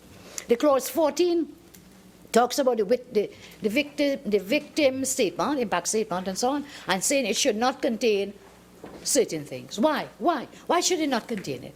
And then you come to 18 and you say, well, the prosecutor will redact what is not admissible under 14. Why? Why are you taking the DPP to sit down to go through to redact what he believes or should not believe should not be in this impact statement? Why? More work for the DPP, of course, already overloaded. And then we come down to, I believe it's 27, but then another clause in the bill. We come down and say the court, when the statement comes, the court will redact. So what's the point of DPP and all these other people wasting time? Because really this is a power that and discretion should remain in the court. It is the court will decide if it is admissible, if the evidence contained in the witness statement, the victim statement and so on, whether that should be there. Leave that to the judge. It's the same problem when you took all the powers of a judicial officers for the PIs, preliminary inquiry, and placed it in the hands of the DPP. I don't know what's going to happen to this poor DPP. Is he totally overloaded, overburdened, overworked, and more being pushed onto him? So please look at 14 and 18. There's no need for that. and then, as I say, for the 27, and guess what? So here, they will redact it in clause 18. What they don't like, they will redact. And you know, we have people in our country have a serious distrust of officialdom. Serious distrust.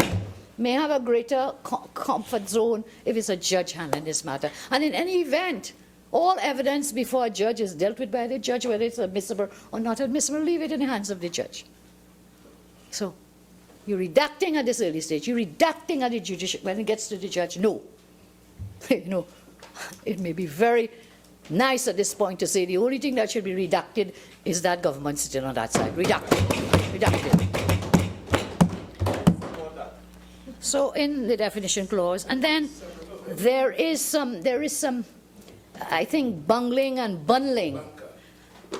Honorable Attorney General spoke about the inter-articulation, very nice words, articulation and the suite of legislation. They're all in tandem and no, there are clauses in here, committee stage, I'll point them out. There are clauses in this legislation that doesn't seem to understand you want to pass a new PI bill, you want to take away certain things from the committal proceed. They do not marry, they do not articulate.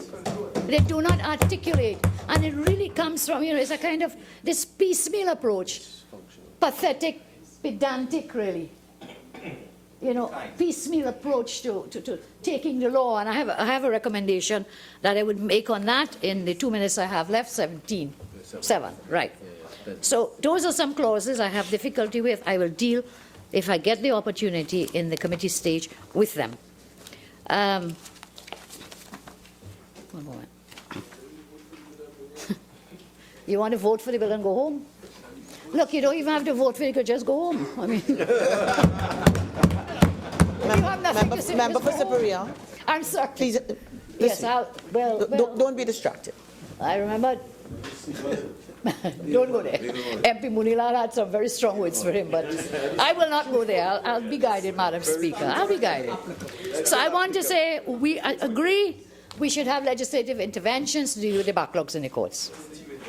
We have always in government and in opposition, then government, now in opposition, supported plea bargain and even the first wrongs under Mr. Basudev Pandey.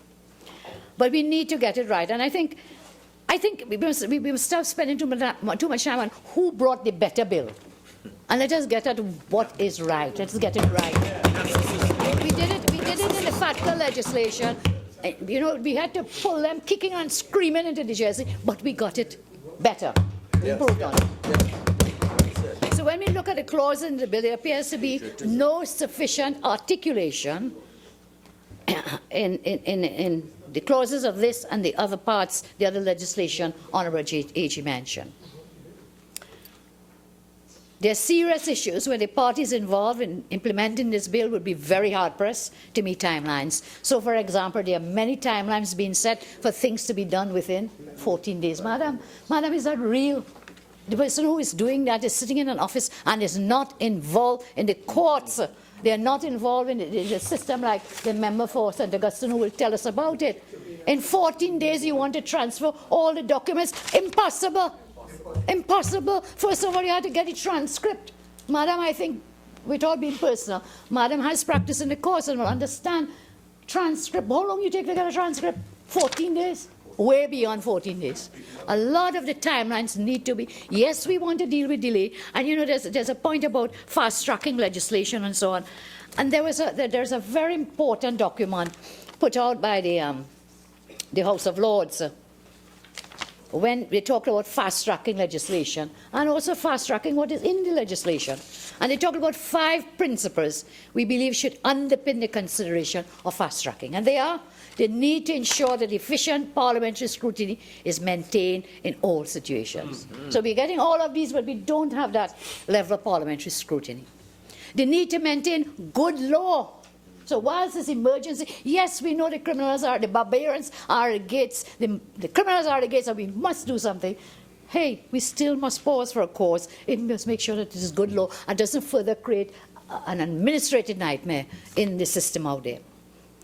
The importance of providing interested bodies with the opportunity to speak. The need to ensure the legislation is, in the famous words of the AG, proportionate. justified and appropriate response to whatever is the matter in hand, and the need to maintain transparency, the 5 basic principles for fast-tracking. And we have to stop and ask ourselves, is this happening here? Is this in this bill? And I'm saying, time will not permit me, my colleagues will help, and in committee we can deal with some of that.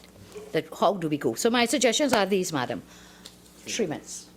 3 suggestions. 1, to ensure consistency and a better free administrative flow, there should be established, if this bill should become law, what is known as a plea guilty court or guilty plea court. One in San Fernando, court is there, one in Toledo. So all matters, we're carving out a whole new arena. All those matters will go to that guilty plea court, and my colleague may expand on the advantages. The second is, given all these pieces of legislation, drop it on my desk today, on your desk today, on the other desks in the other places, and so on. And the articulation, I'm not seeing it there. Pause for a cause, and let us put all these bills, hammer them out in a joint select committee. Now we can get the work done. We showed for FATCA on the 6th of January. FATCA Jesse was established, and what was it, 2 weeks or so thereafter, Dr. Tiwari, work complete. So we can work it. That's another suggestion. Other than that, we face the real danger of the 5 principles set out in the document I read, real danger that this, instead of helping, will in fact further overload the system and overload the circuits. And the third recommendation I would like to make is that 2 weeks more wouldn't hurt you, sir. Here in 5 years, 2 weeks will not hurt. I'm saying that we've had the 1965 report on the justice system, the Gurley report in 1992, the McKay report in 2001. I think it's time for another inquiry into the criminal justice system. In addition to other legislation, 16 years ago was the last one. Things have changed tremendously.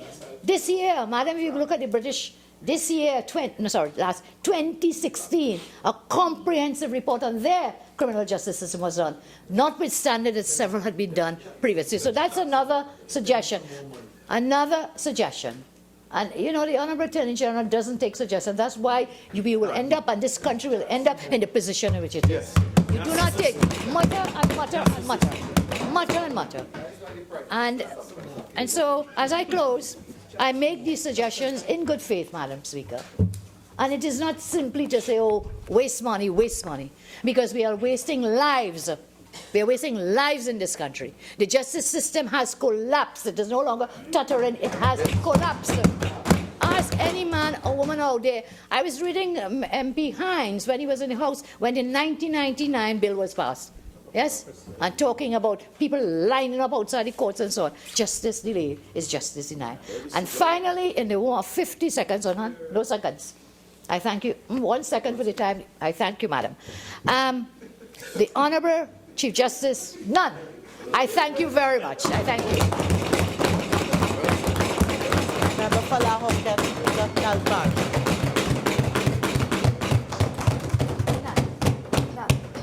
Thank you, Madam Speaker.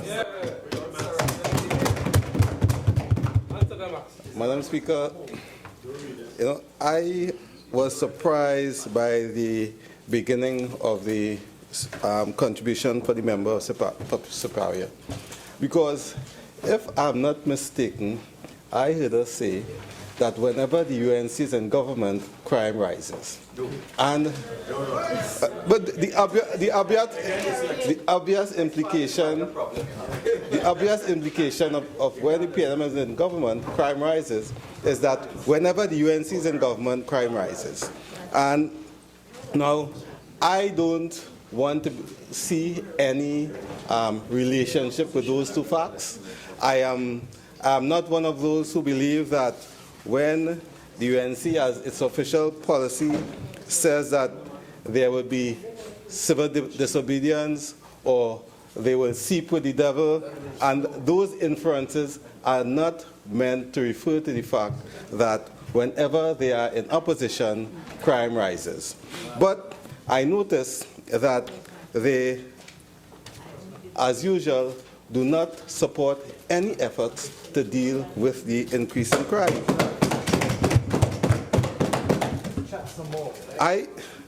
I want to begin by commending the Attorney General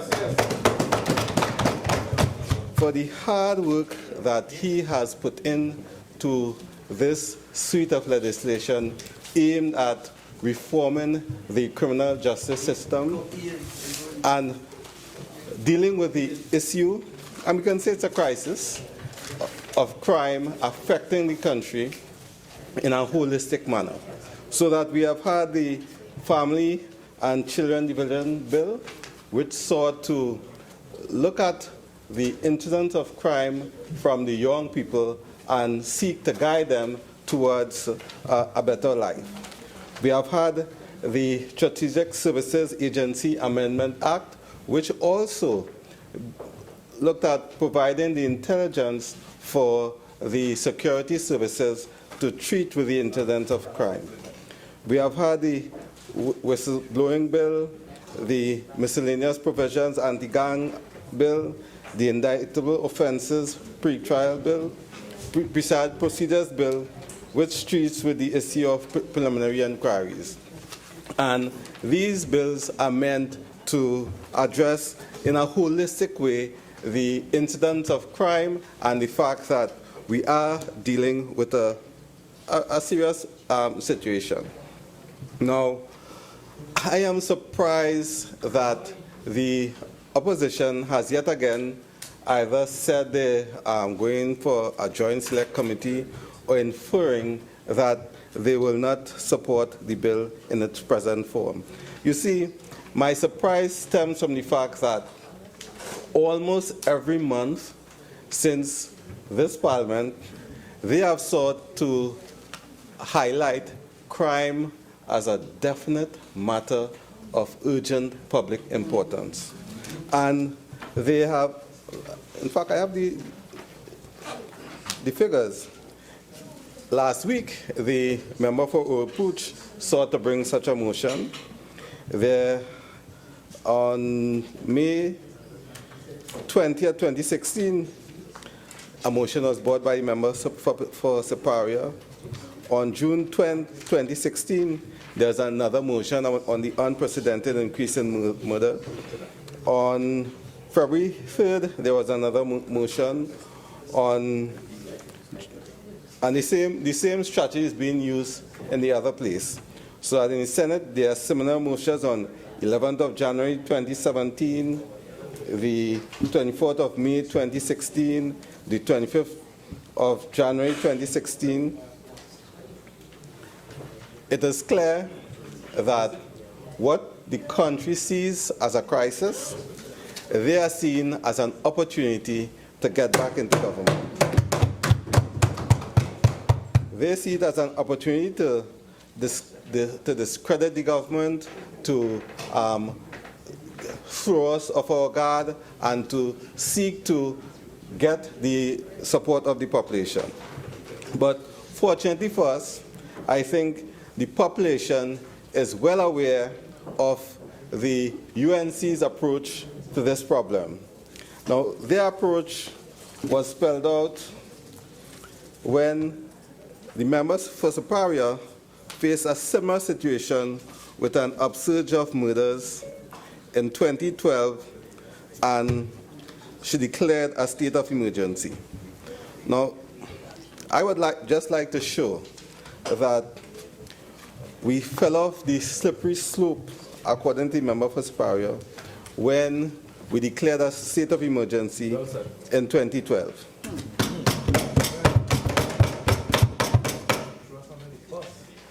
Let me just remind this House of what the members for Siparia said when she called the state of emergency. She said the entire nation has been rocked with the tragic news of the spate of murders over the last few days. The situation has reached proportions which the government must respond to in the most definitive manner possible. And how did she respond? She said, after much deliberation with the National Security Council and members of the Cabinet, it has been agreed that the government consider the imposition of a limited state of emergency in hotspots across the country. Limited in hotspots. No. Now, she didn't say what it was limited to. The member for Superior did not say where the hotspot was or what the state of emergency was limited to. I think it was outside of the law, because she went on to say, the member for Superior went on to say that such a consideration must, of course, have the agreement of the President of the Republic of Trinidad and Tobago, His Excellency George Maxwell Richards, and I'll be meeting with him to discuss this matter.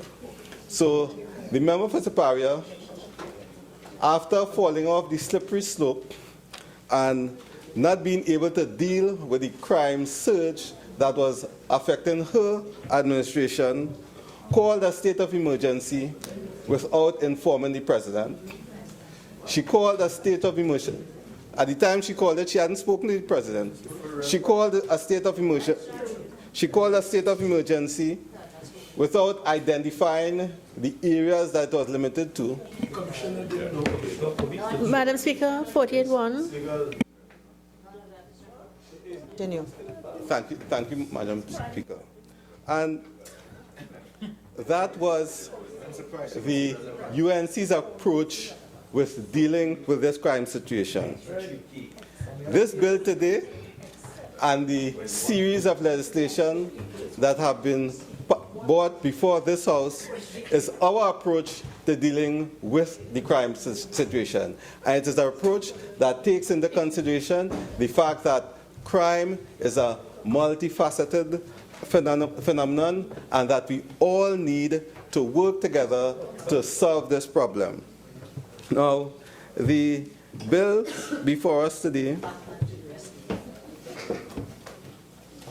treats with the fact that we need to rekindle the trust of the population in the criminal justice system.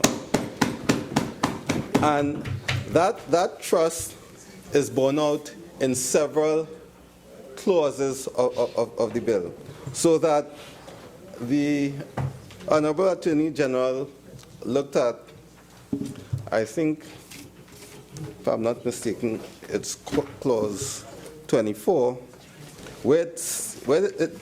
clause 8, 9, 10, where it speaks to the right of the accused when one enters a plea bargaining discussion, and that, in effect, the accused has a right not to be hoodwinked, not to be taken advantage of when one enters into a plea bargaining discussion.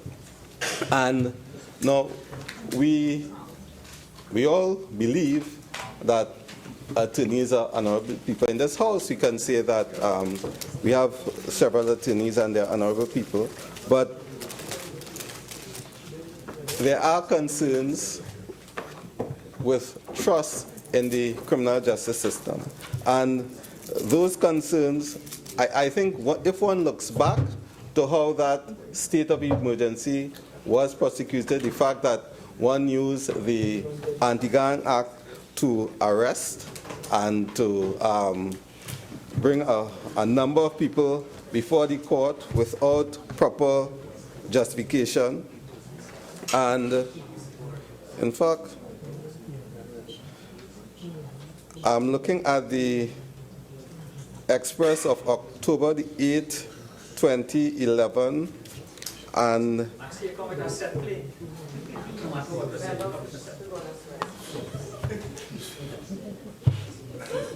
where it was stated that the number of people who were charged or arrested under the state of emergency for I am member for Superior. I'm dealing with the handling of crime and the approach taken by the UNC when in government to the issue of crime, and the approach that we are adopting to treat with it. So that they arrested 449 persons. And 52.56 of them were charged. 213 persons were released without being charged. And as of now, I think we are still liable for paying those people who were innocently arrested. And that led to a lack of trust in the criminal justice system. I think the confidence in the police, in the government, in the prosecution was severely damaged by how that was prosecuted. Yes, it was brought into distribution. And what we have now is a bill that seeks to restore that trust, not only for the accused persons, but also the victims. I think people don't realize that one of the problems we have with crime is that many crimes are not reported, and even when they are reported, victims are sometimes afraid to testify, to go before the court, and witnesses are also afraid to go before the court. And that is because people have lost trust in the criminal justice system. They have lost faith in attorneys. And Member Siparia was right. People have lost confidence in the entire system. And I was impressed by the lengths to which this bill went to address those issues of trust and those issues of faith. If you look at the treatment of the victim rights and the fact that they have a right to make a statement, to have it read out in the court, and now the previous bill did have the ability for the victims to be part of the system, but it was not spelled out as it is now, and there were several elements that were missing in that bill that's in the present legislation. And when we look at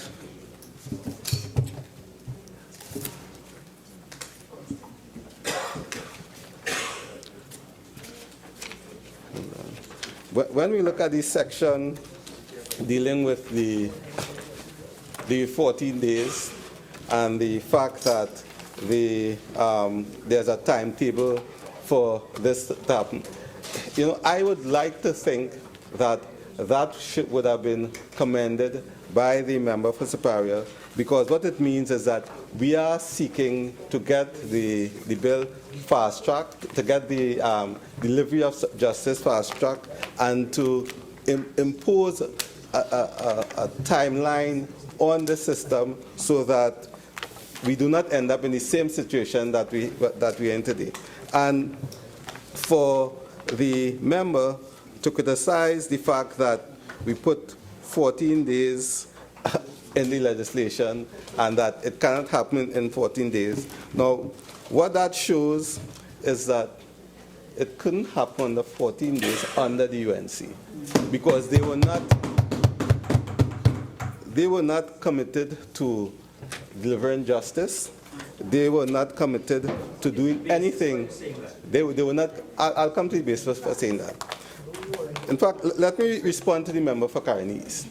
The member for Siparia went at great lengths to praise Pamela Elder for everything good in this bill. Everything bad, she blamed the Attorney General. And it amazes me that now the report, the member for Siparia says she got the report in 2013. She had 2 years. She never brought a bill. She never did. The member for Siparia never took any action to make this actionable, realizable, to do anything to fast track. You had a late in Parliament? No, I have to give her credit. I have to give the member for Sibaria credit. She did do one thing to fast track the system of justice. She had the bill with Section 34 laid in Parliament. Right? No, and not just proclaim, but proclaim expeditiously. And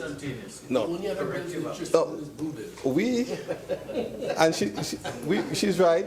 We have been very supportive of all legislation aimed at fast-tracking the delivery of justice in Trinidad and Tobago. So far, we have had no support from those opposites for any of the attempts to expedite the justice system and for us to get real justice. And I have to believe that But is it a point of order you're making? Yes, Madam. Yes. Under what standing order? The practice of talking while someone is All right. Members, I just want to remind everybody of standing order 53 and the Speaker's Bulletin. I'm going to enforce it because the breach is being committed on both sides. Please continue, member. Thank you, Madam Speaker.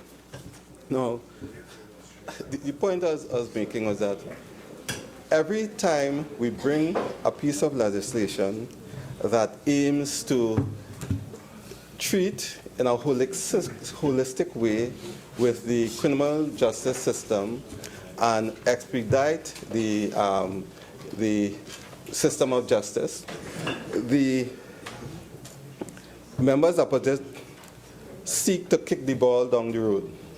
So they will say, let it go to a joint select committee. We need to discuss this more. Now, in some cases, the discussions have been taking place for over 2 years. Certainly, the reports that were sent on this plea bargain matter were with them for 2 years before they left government. And now they want to go before a joint select committee to discuss, I don't know what.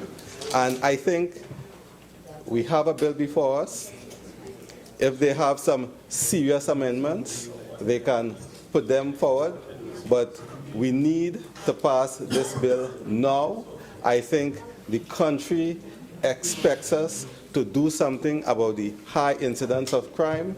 The country expects that as a government we will be governing, and the country expects that as an opposition they will be responsible and do what is necessary to ensure that we get it right.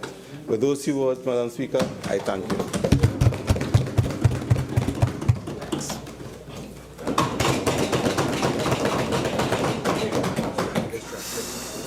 Thank you, Madam Speaker, for the opportunity to contribute to this bill and act to establish a system of plea discussions and plea agreements and for matters incidental thereto. Madam Speaker, when I listened to the Honorable Attorney General a few minutes ago, it reminded me of Archimedes' principle. Archimedes wanted to know whether lead was mixed with gold. And he was so fed up that he decided he's going to take a bath. So he went into this tub of water, and when his mass displaced the volume of water, he said, "Eureka, I have found it."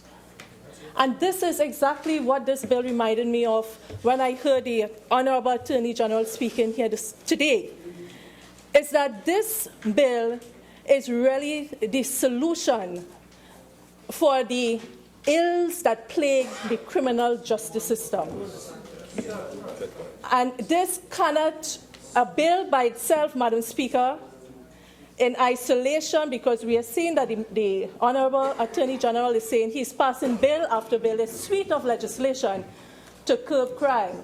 And any bill that is done in isolation without looking at the institutional framework, without looking at how you can strengthen the institutions that have to work in tandem with the court, will not work.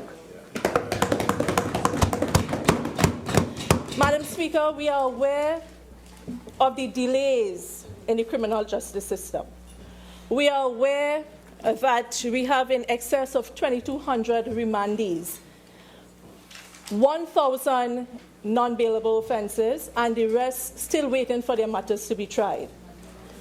We are aware of the length of time matters are being called in the courts, and which engenders, Madam Speaker, a feeling of doom and gloom for the citizens of this country. And when we have to have a bill that was trying to curb crime, Madam Speaker, we have to look at the different institutions. For example, the institutions that deal with forensics, the institutions that deal with ballistics testing, the DNA custody of the DNA bank, Madam Speaker. And even if the accused, Madam Speaker, were to plea bargain, do we have the forensic capability to provide those technical evidence swiftly so trials are not delayed? Madam Speaker, the Chief Justice, during his address at the opening of the 2013-2014 law term, said, and I quote, "There was absolutely no way that all of the matters before the courts can be disposed of by trials within a reasonable time frame." The Chief Justice described plea bargaining as an essential feature of most modern criminal justice systems, albeit not a perfect way of weeding out those matters that can be justly disposed of without a trial. He went on to say it's not a soft option, and court retains the discretion over sentencing so that the prosecution and defense cannot simply cut a deal and impose it on the court. Madam Speaker, when you listen to this speech, you may actually think that it is a panacea for the massive backlog of cases. And we really have to focus, Madam Speaker, on the institutional strengthening of the different institutions in this country. We have to look at the impact of this legislation on the forensics department, the legislation on the crime scene investigative unit, and how all these different institutions can work together to swiftly take matters through the court system. Madam Speaker, a few days ago, I believe last Friday, a bill was passed in this House, the Indictable Offences and Pretrial Proceedings. And in that bill, the DPP was given that additional portfolio, Madam Speaker, to take cases from the Magistrate Court and the High Court, filter these cases, and see whether a prima facie case has been made out. We also see that there was no judicial oversight with this particular bill. Now, Madam Speaker, we are seeing that we have this additional role of the DPP here where he has to do plea bargaining. The point I am making, Madam Speaker, is that the DPP office had already said they were under-resourced.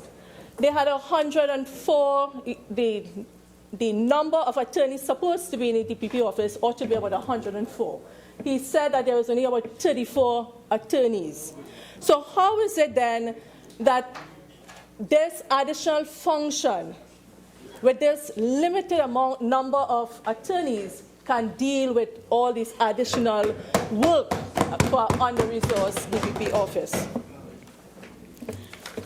Madam Speaker, when the DPP, even if there is a plea bargaining, the DPP must get all the evidence before the accused meets with the defense counsel and the accused meets with the prosecutor. All the evidence must be before a plea bargain could stand.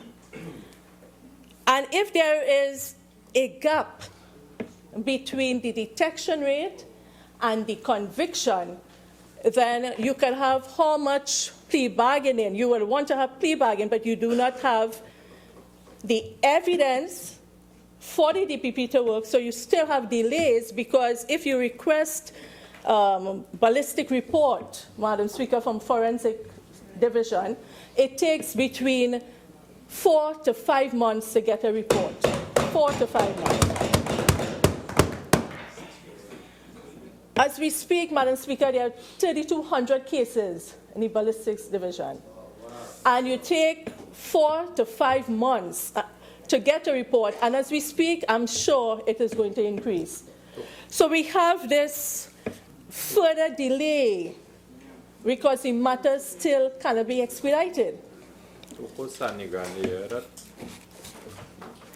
When we are looking also, Madam Speaker, for the role and function of the DPP, we will ask also that there be transparency with the evidence that the DPP accepts. And I'm using this in relation to the famous case of Vijay Narayan Singh case, where you had the accused, Sean Paris. As he went along, Madam Speaker, he started to fabricate evidence. He said there was a conversation that took place in a particular building in San Fernando that never existed. So we have to be extremely careful, Madam Speaker, on the evidence that we get, the DPP is getting, and from whom he is taking the evidence. Because it goes to the credibility, because what that particular accused was doing is he's trying to get himself off so he can implicate other persons, which is a dangerous thing. Yeah, very good. Madam Speaker, Yes, and that's a charge. under Section 12B, or Clause 12B, Madam Speaker, of this Act, it states that upon the first hearing of an accused person before a court, whether the accused is represented by attorney-at-law or not, the court shall advise the accused of his right to legal aid. And Part B, 12B said, if the accused person cannot afford to retain an attorney-at-law of his right to apply for legal aid under the Legal Aid and Advice Act for the purposes of entering into a plea discussion. Madam Speaker, what's the use of a person accused knowing his right to apply for legal aid when the appointment of legal aid attorneys take months in the court system? Madam Speaker, my first matter I did was a murder matter. And in the court, we had 4 accused. 2 were awaiting appointment of legal aid. 2. Every time you go to court, the matter had to be adjourned because of the lack of appointment of legal aid attorneys. And what we have also, Madam Speaker, is a fixed number of attorneys who do criminal matters.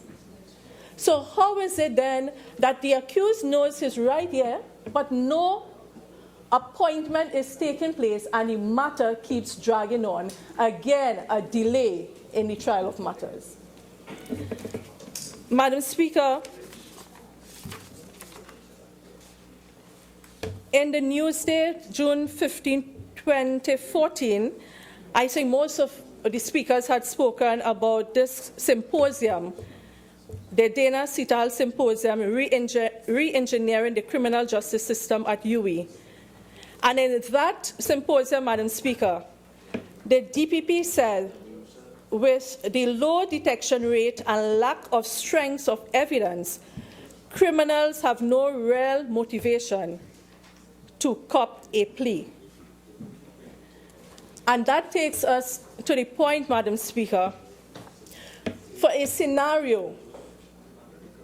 Let's take, for example, a person was accused of occasioning actual bodily harm, grievous bodily harm, or even robbery and violence. The minimum sentence might be about 10 years. You decide to do plea bargaining. The court will take into consideration you have not wasted the court's time, you have accepted your guilt, and the court haven't used up resources. So we'll take all this into consideration and reduce your time, your sentencing, to 4 or 5 years.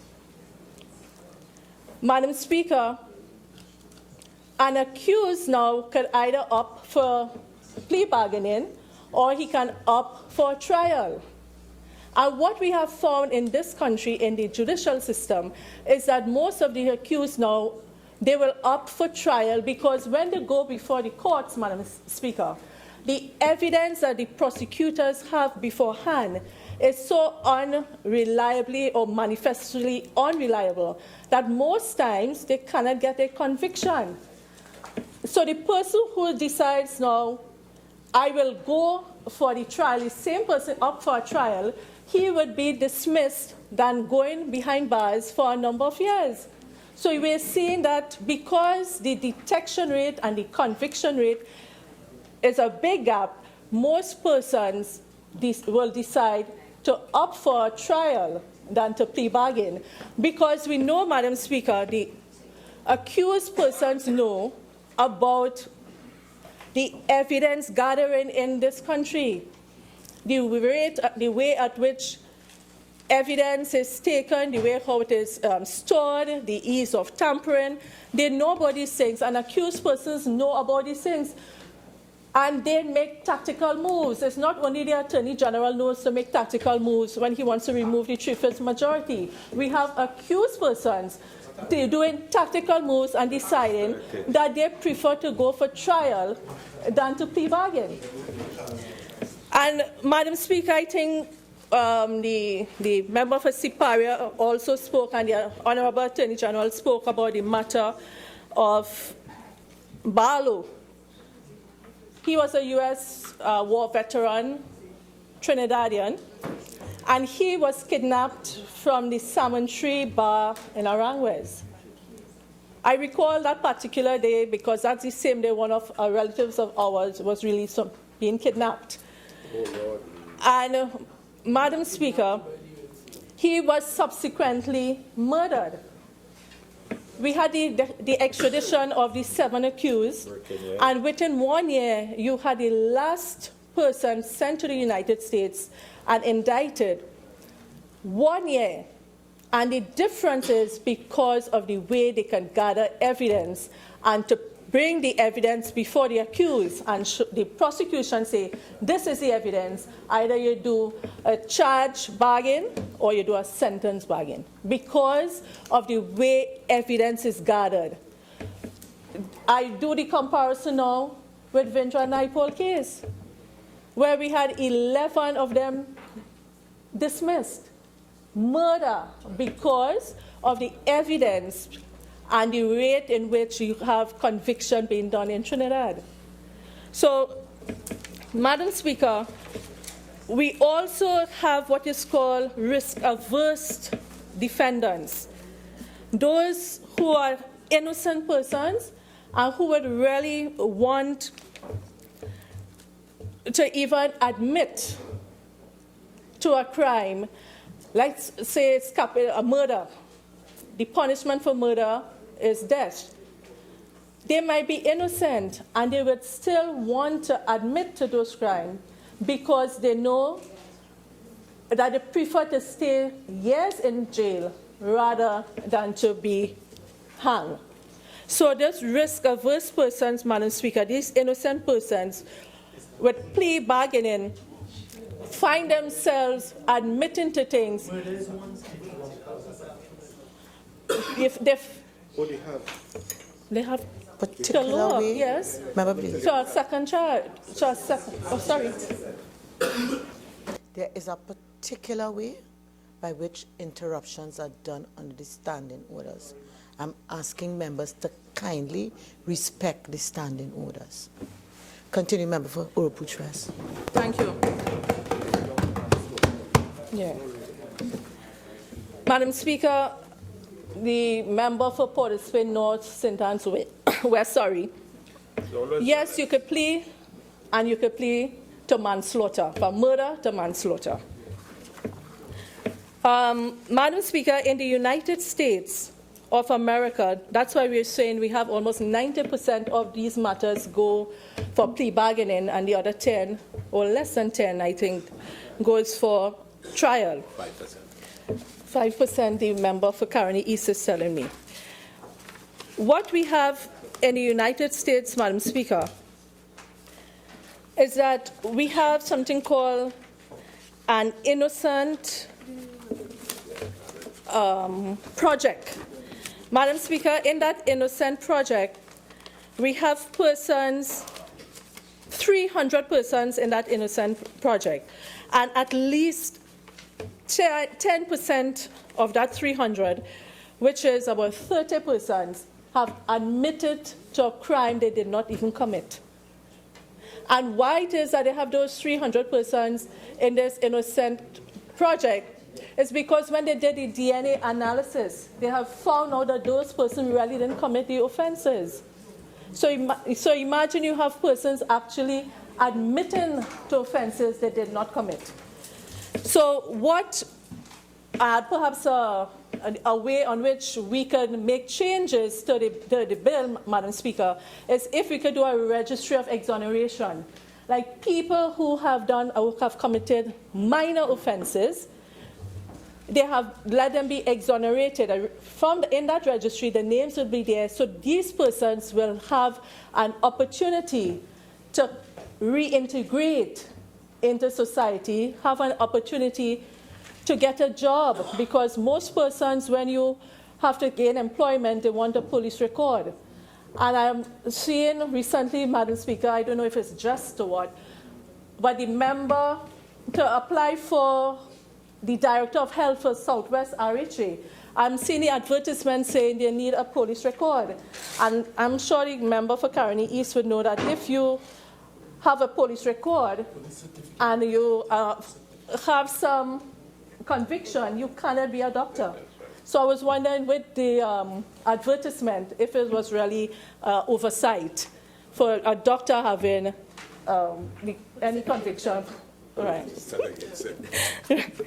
So, Madam Speaker, the registry of exoneration will also help the person to be rehabilitated and come back into society.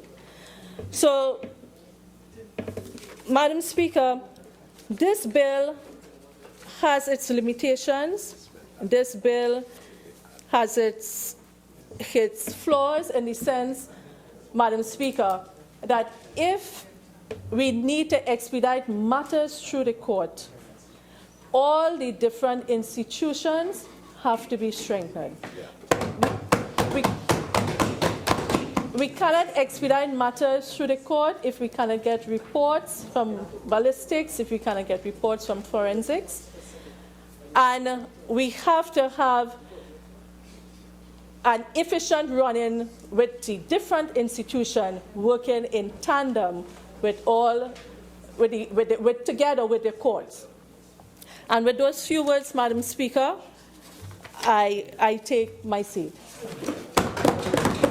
Member for St. Joseph.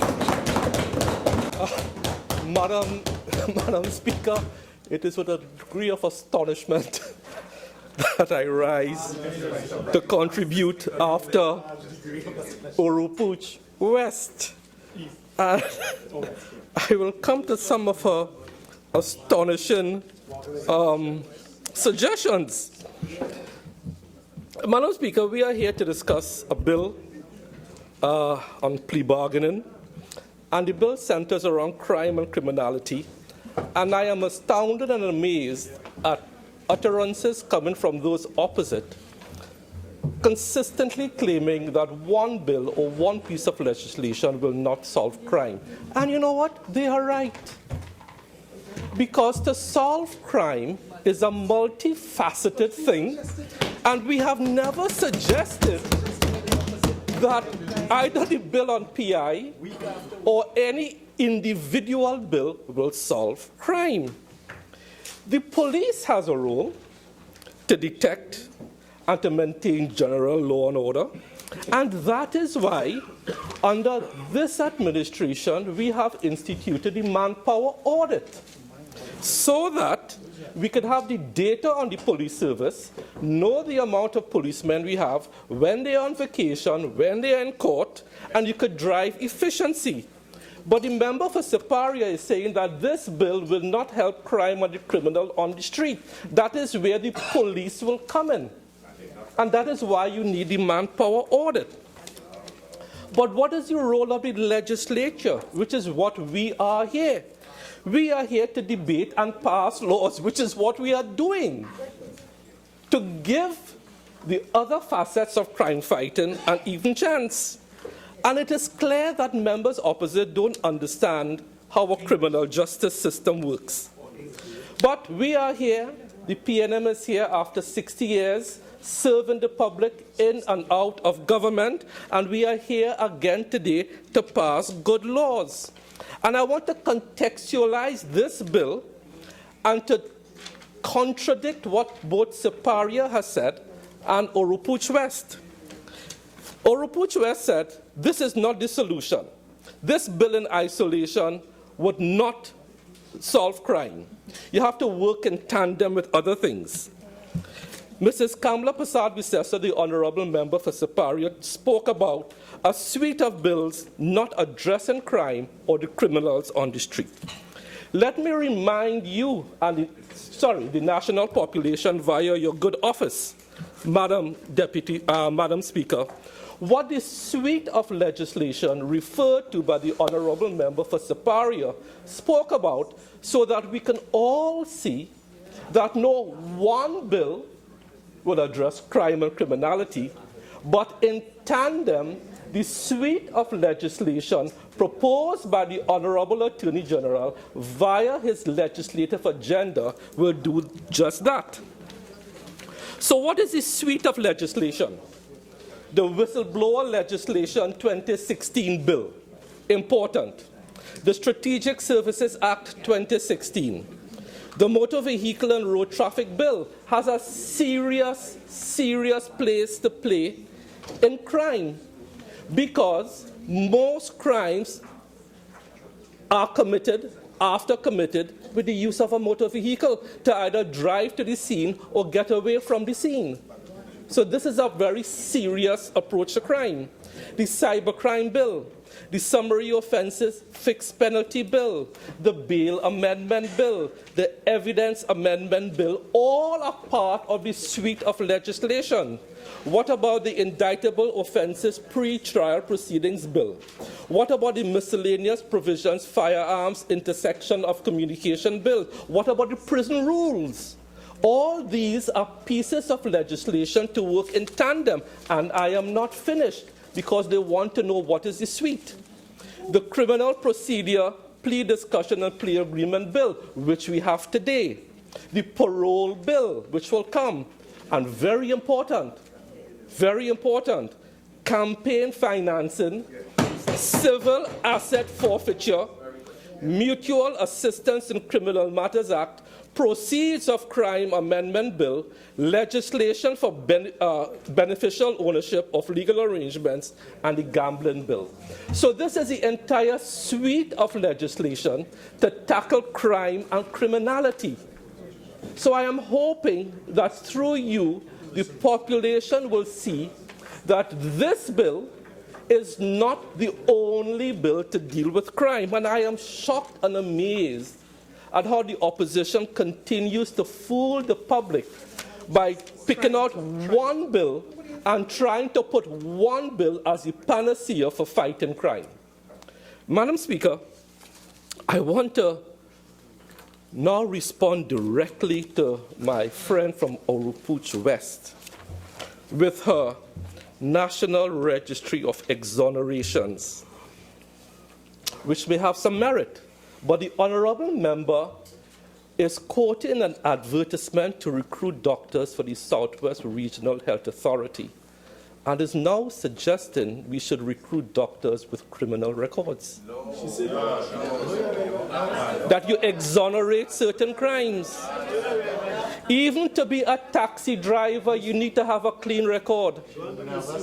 I am amazed, I am flabbergasted that you will even want to have a doctor in the public healthcare system with a possible criminal record.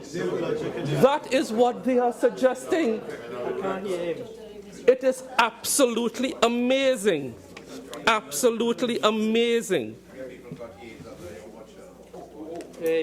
You want me to talk? Member for St. about Joseph. that?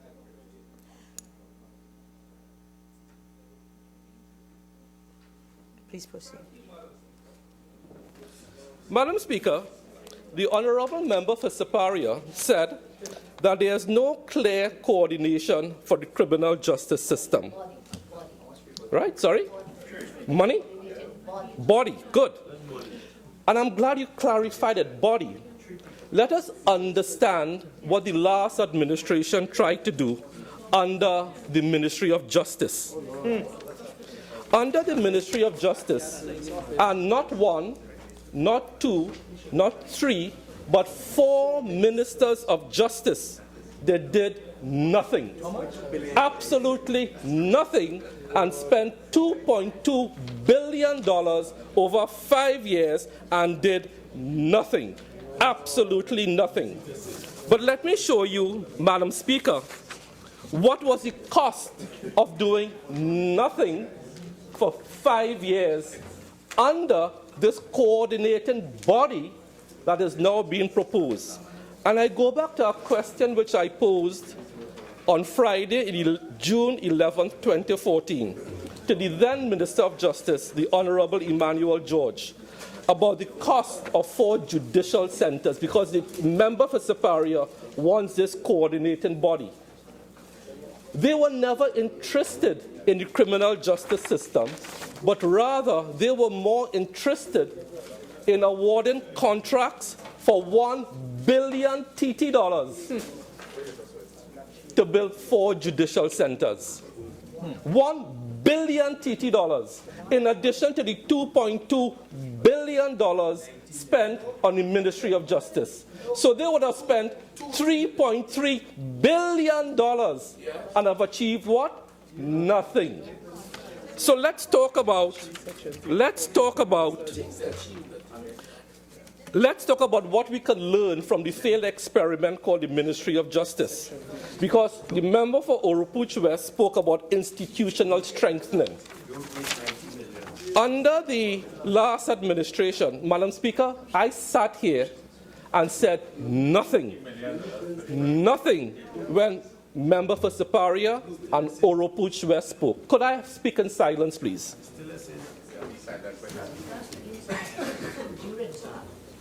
Member for Caroni East, I'm on my legs. And I think members have had sufficient time to settle down. And I will have to enforce breaches of standing order 53 if we persist like this. Please continue, St. Joseph. Thank you.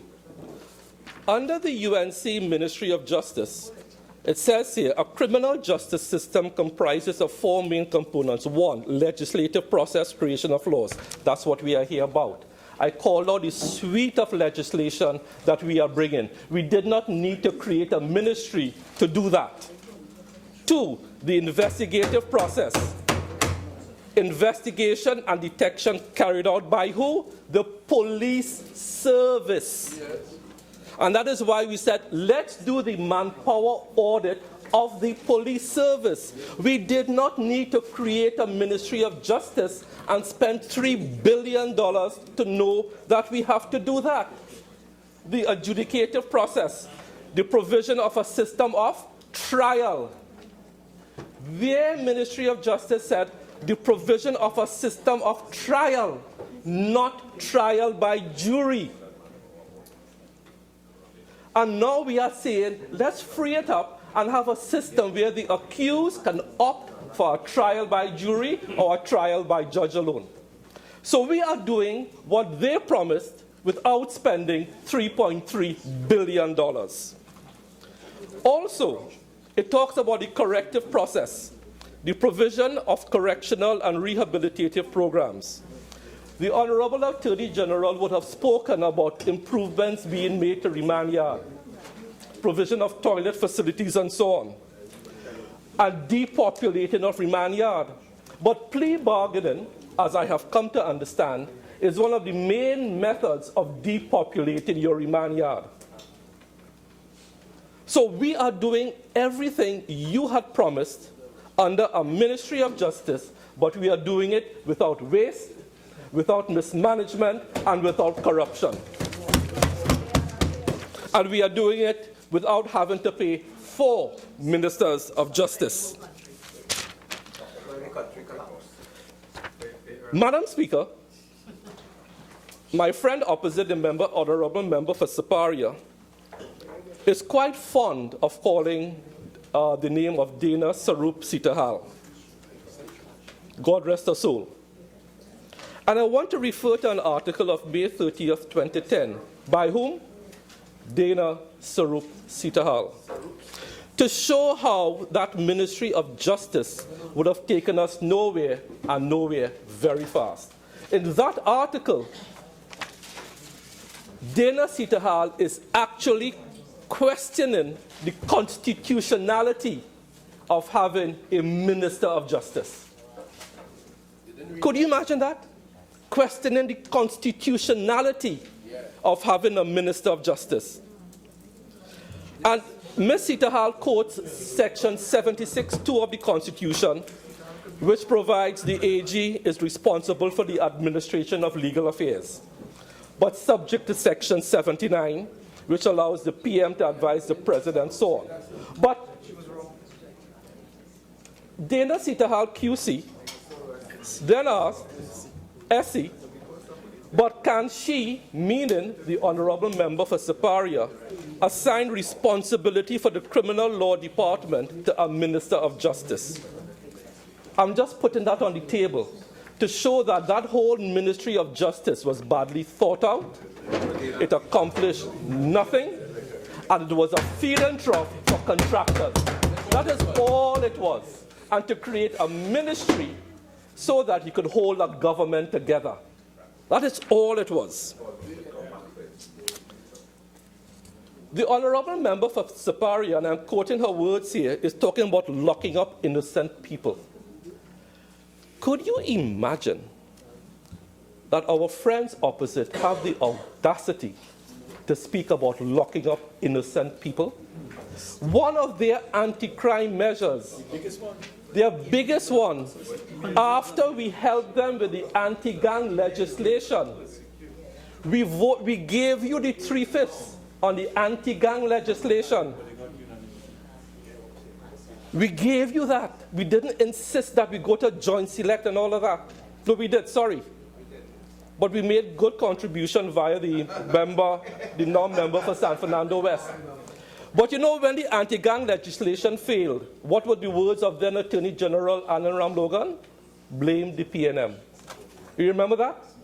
Blaming the PNM because the anti-gang legislation failed as an anti-crime measure during the state of emergency. You know why? Because they talk about locking up innocent people.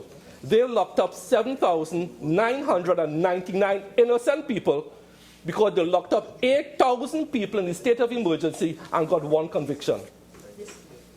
7,999 innocent people. So when I hear my friends opposite speak about crime, criminality, and legislative process, I am amazed, I am stunned, and I am surprised. Madam Speaker, the member for Siparia says that the UK, and I want to quote properly, has no framework for plea bargaining, and it is only for serious crimes. I am hearing no opposition to what I'm saying. I am quoting her words, no framework for plea bargaining and only for serious crimes.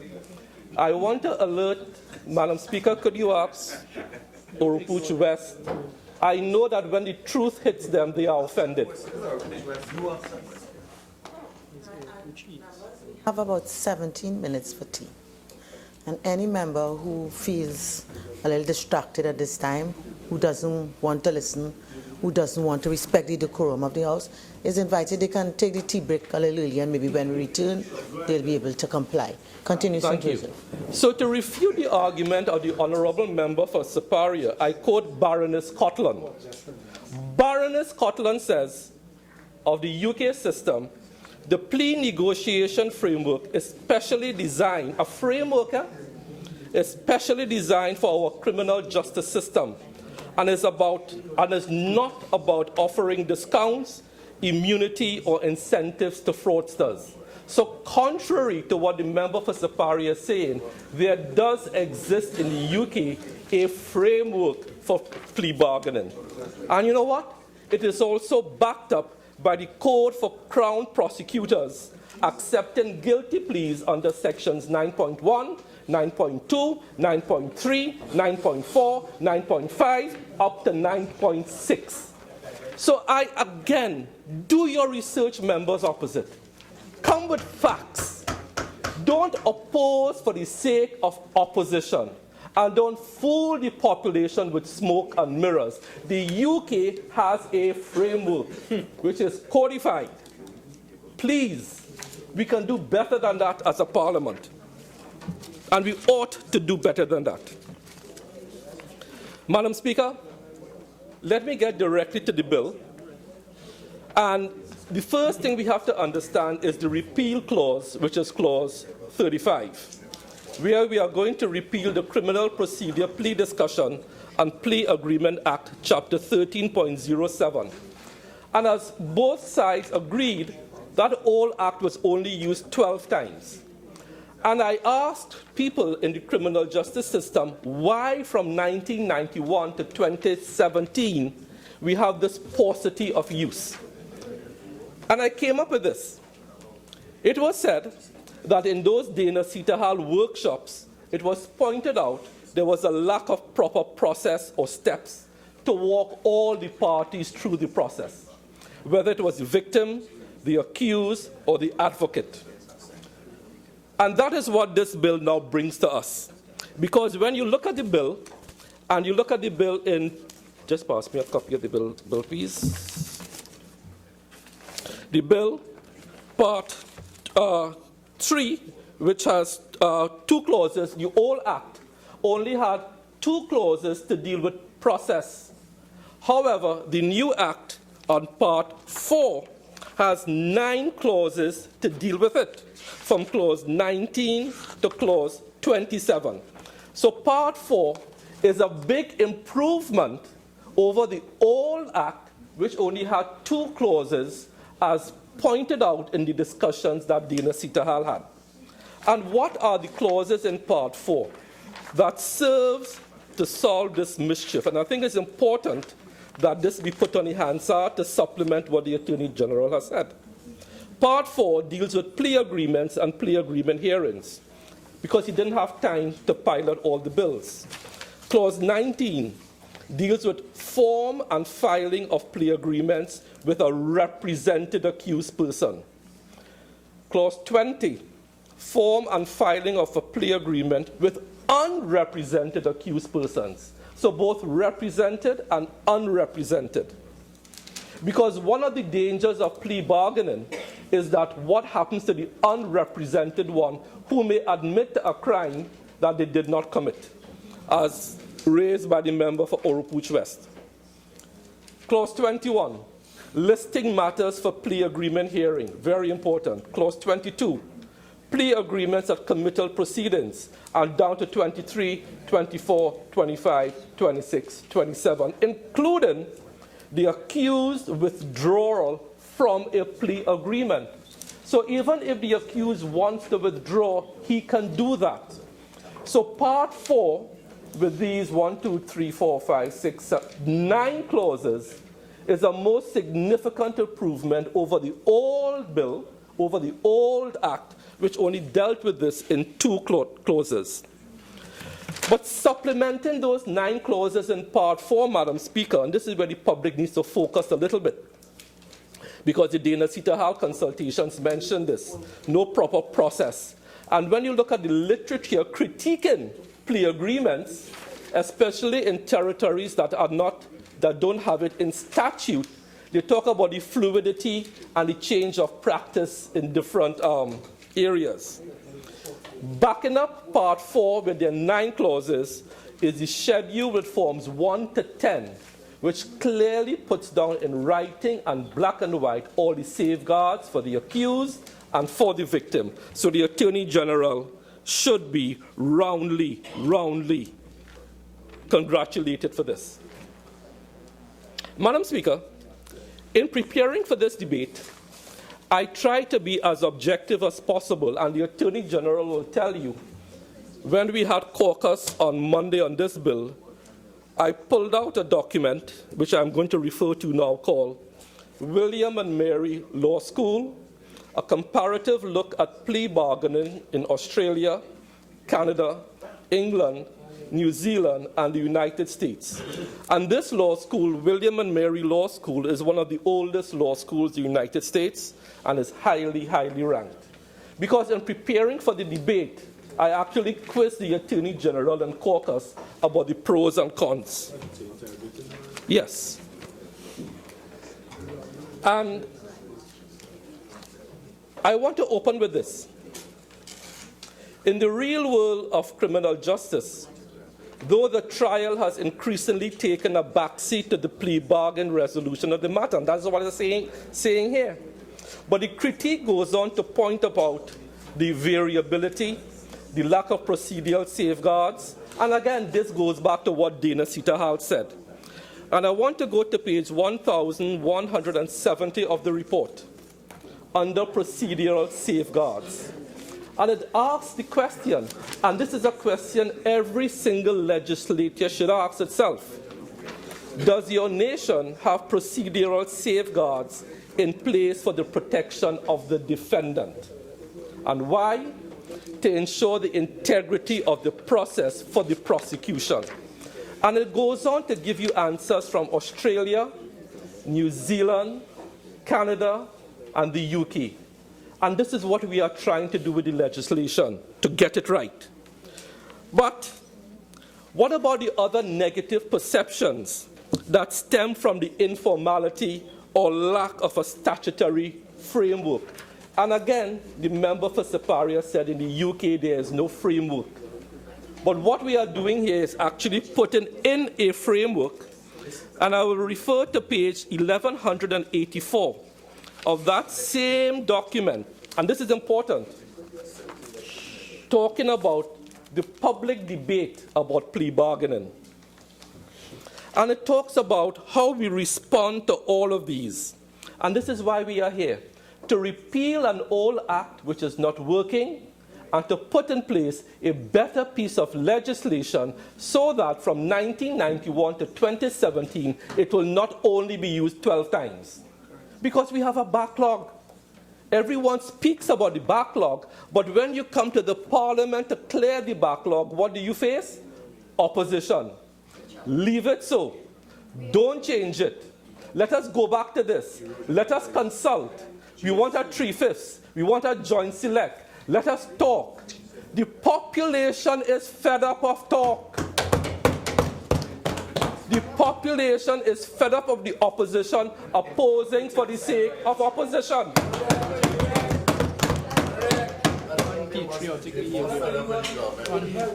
And on page 1184 of that document, in one of the critiques, it is clear that I am hitting a nerve. Absolutely clear that I am hitting a nerve. It spoke about the negative perceptions are said to stem from the informality and lack of statutory regulation of the process. That is one of the main critiques of plea bargaining around the world, where it has grown up in a very informal way, and there's no predictability of the process. What we are trying to do here now is fix the regulatory and statutory regulation process of this. And again, the Attorney General has brought this as part of a suite of legislation. Madam Speaker, in that same report, it talks about the policy position of plea bargaining and whether we think plea bargaining is a positive facet of a criminal justice system. Is it necessary? And all 5 territories again, and let me repeat, Australia, Canada, England, because the member for Superior said in England so and so and so, England, New Zealand, and the United States. And when they spoke to eminent jurists of all of these things and they posed the question, is the practice of plea bargaining a good development? The answer is invariably yes, weighing all the pros and cons. And the evidence of this in Australia, Honorable Justice Fiannaca, Fiannaca, plea bargaining is a necessity. And he goes on to support the argument that you could deal with people in remand. And he goes on to say, as one of my colleagues put it, a sentenced prisoner has greater access to programs than a remand prisoner, and a sentenced offender who should appropriately be released into the community can commence rehabilitation at the earliest stage.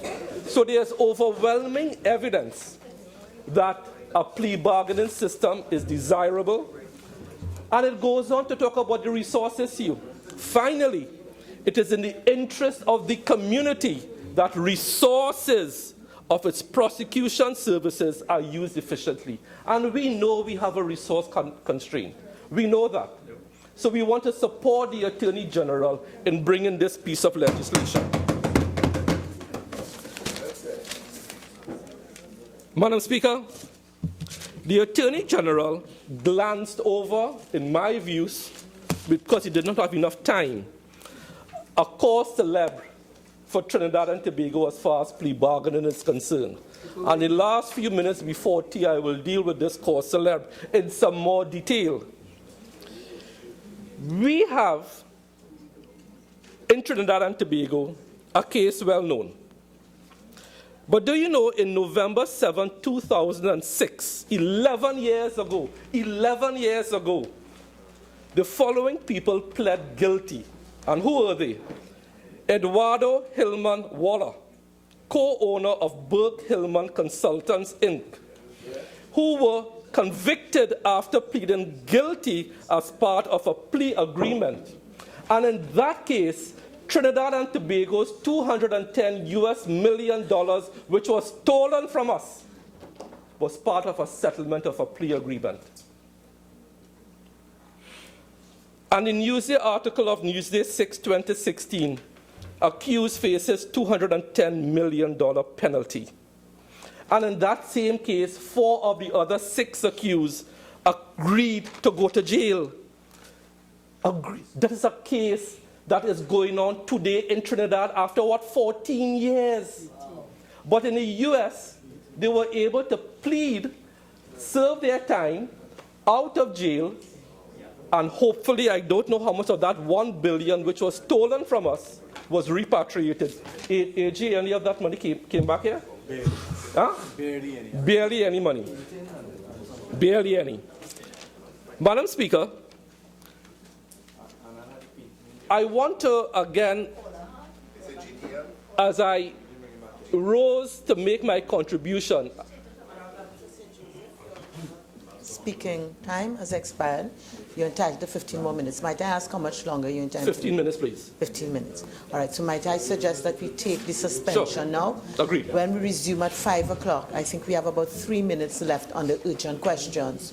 So the questions to the Ministers of Education will be entertained for that remaining 3 minutes. Then we resume with St. Joseph. Thank you.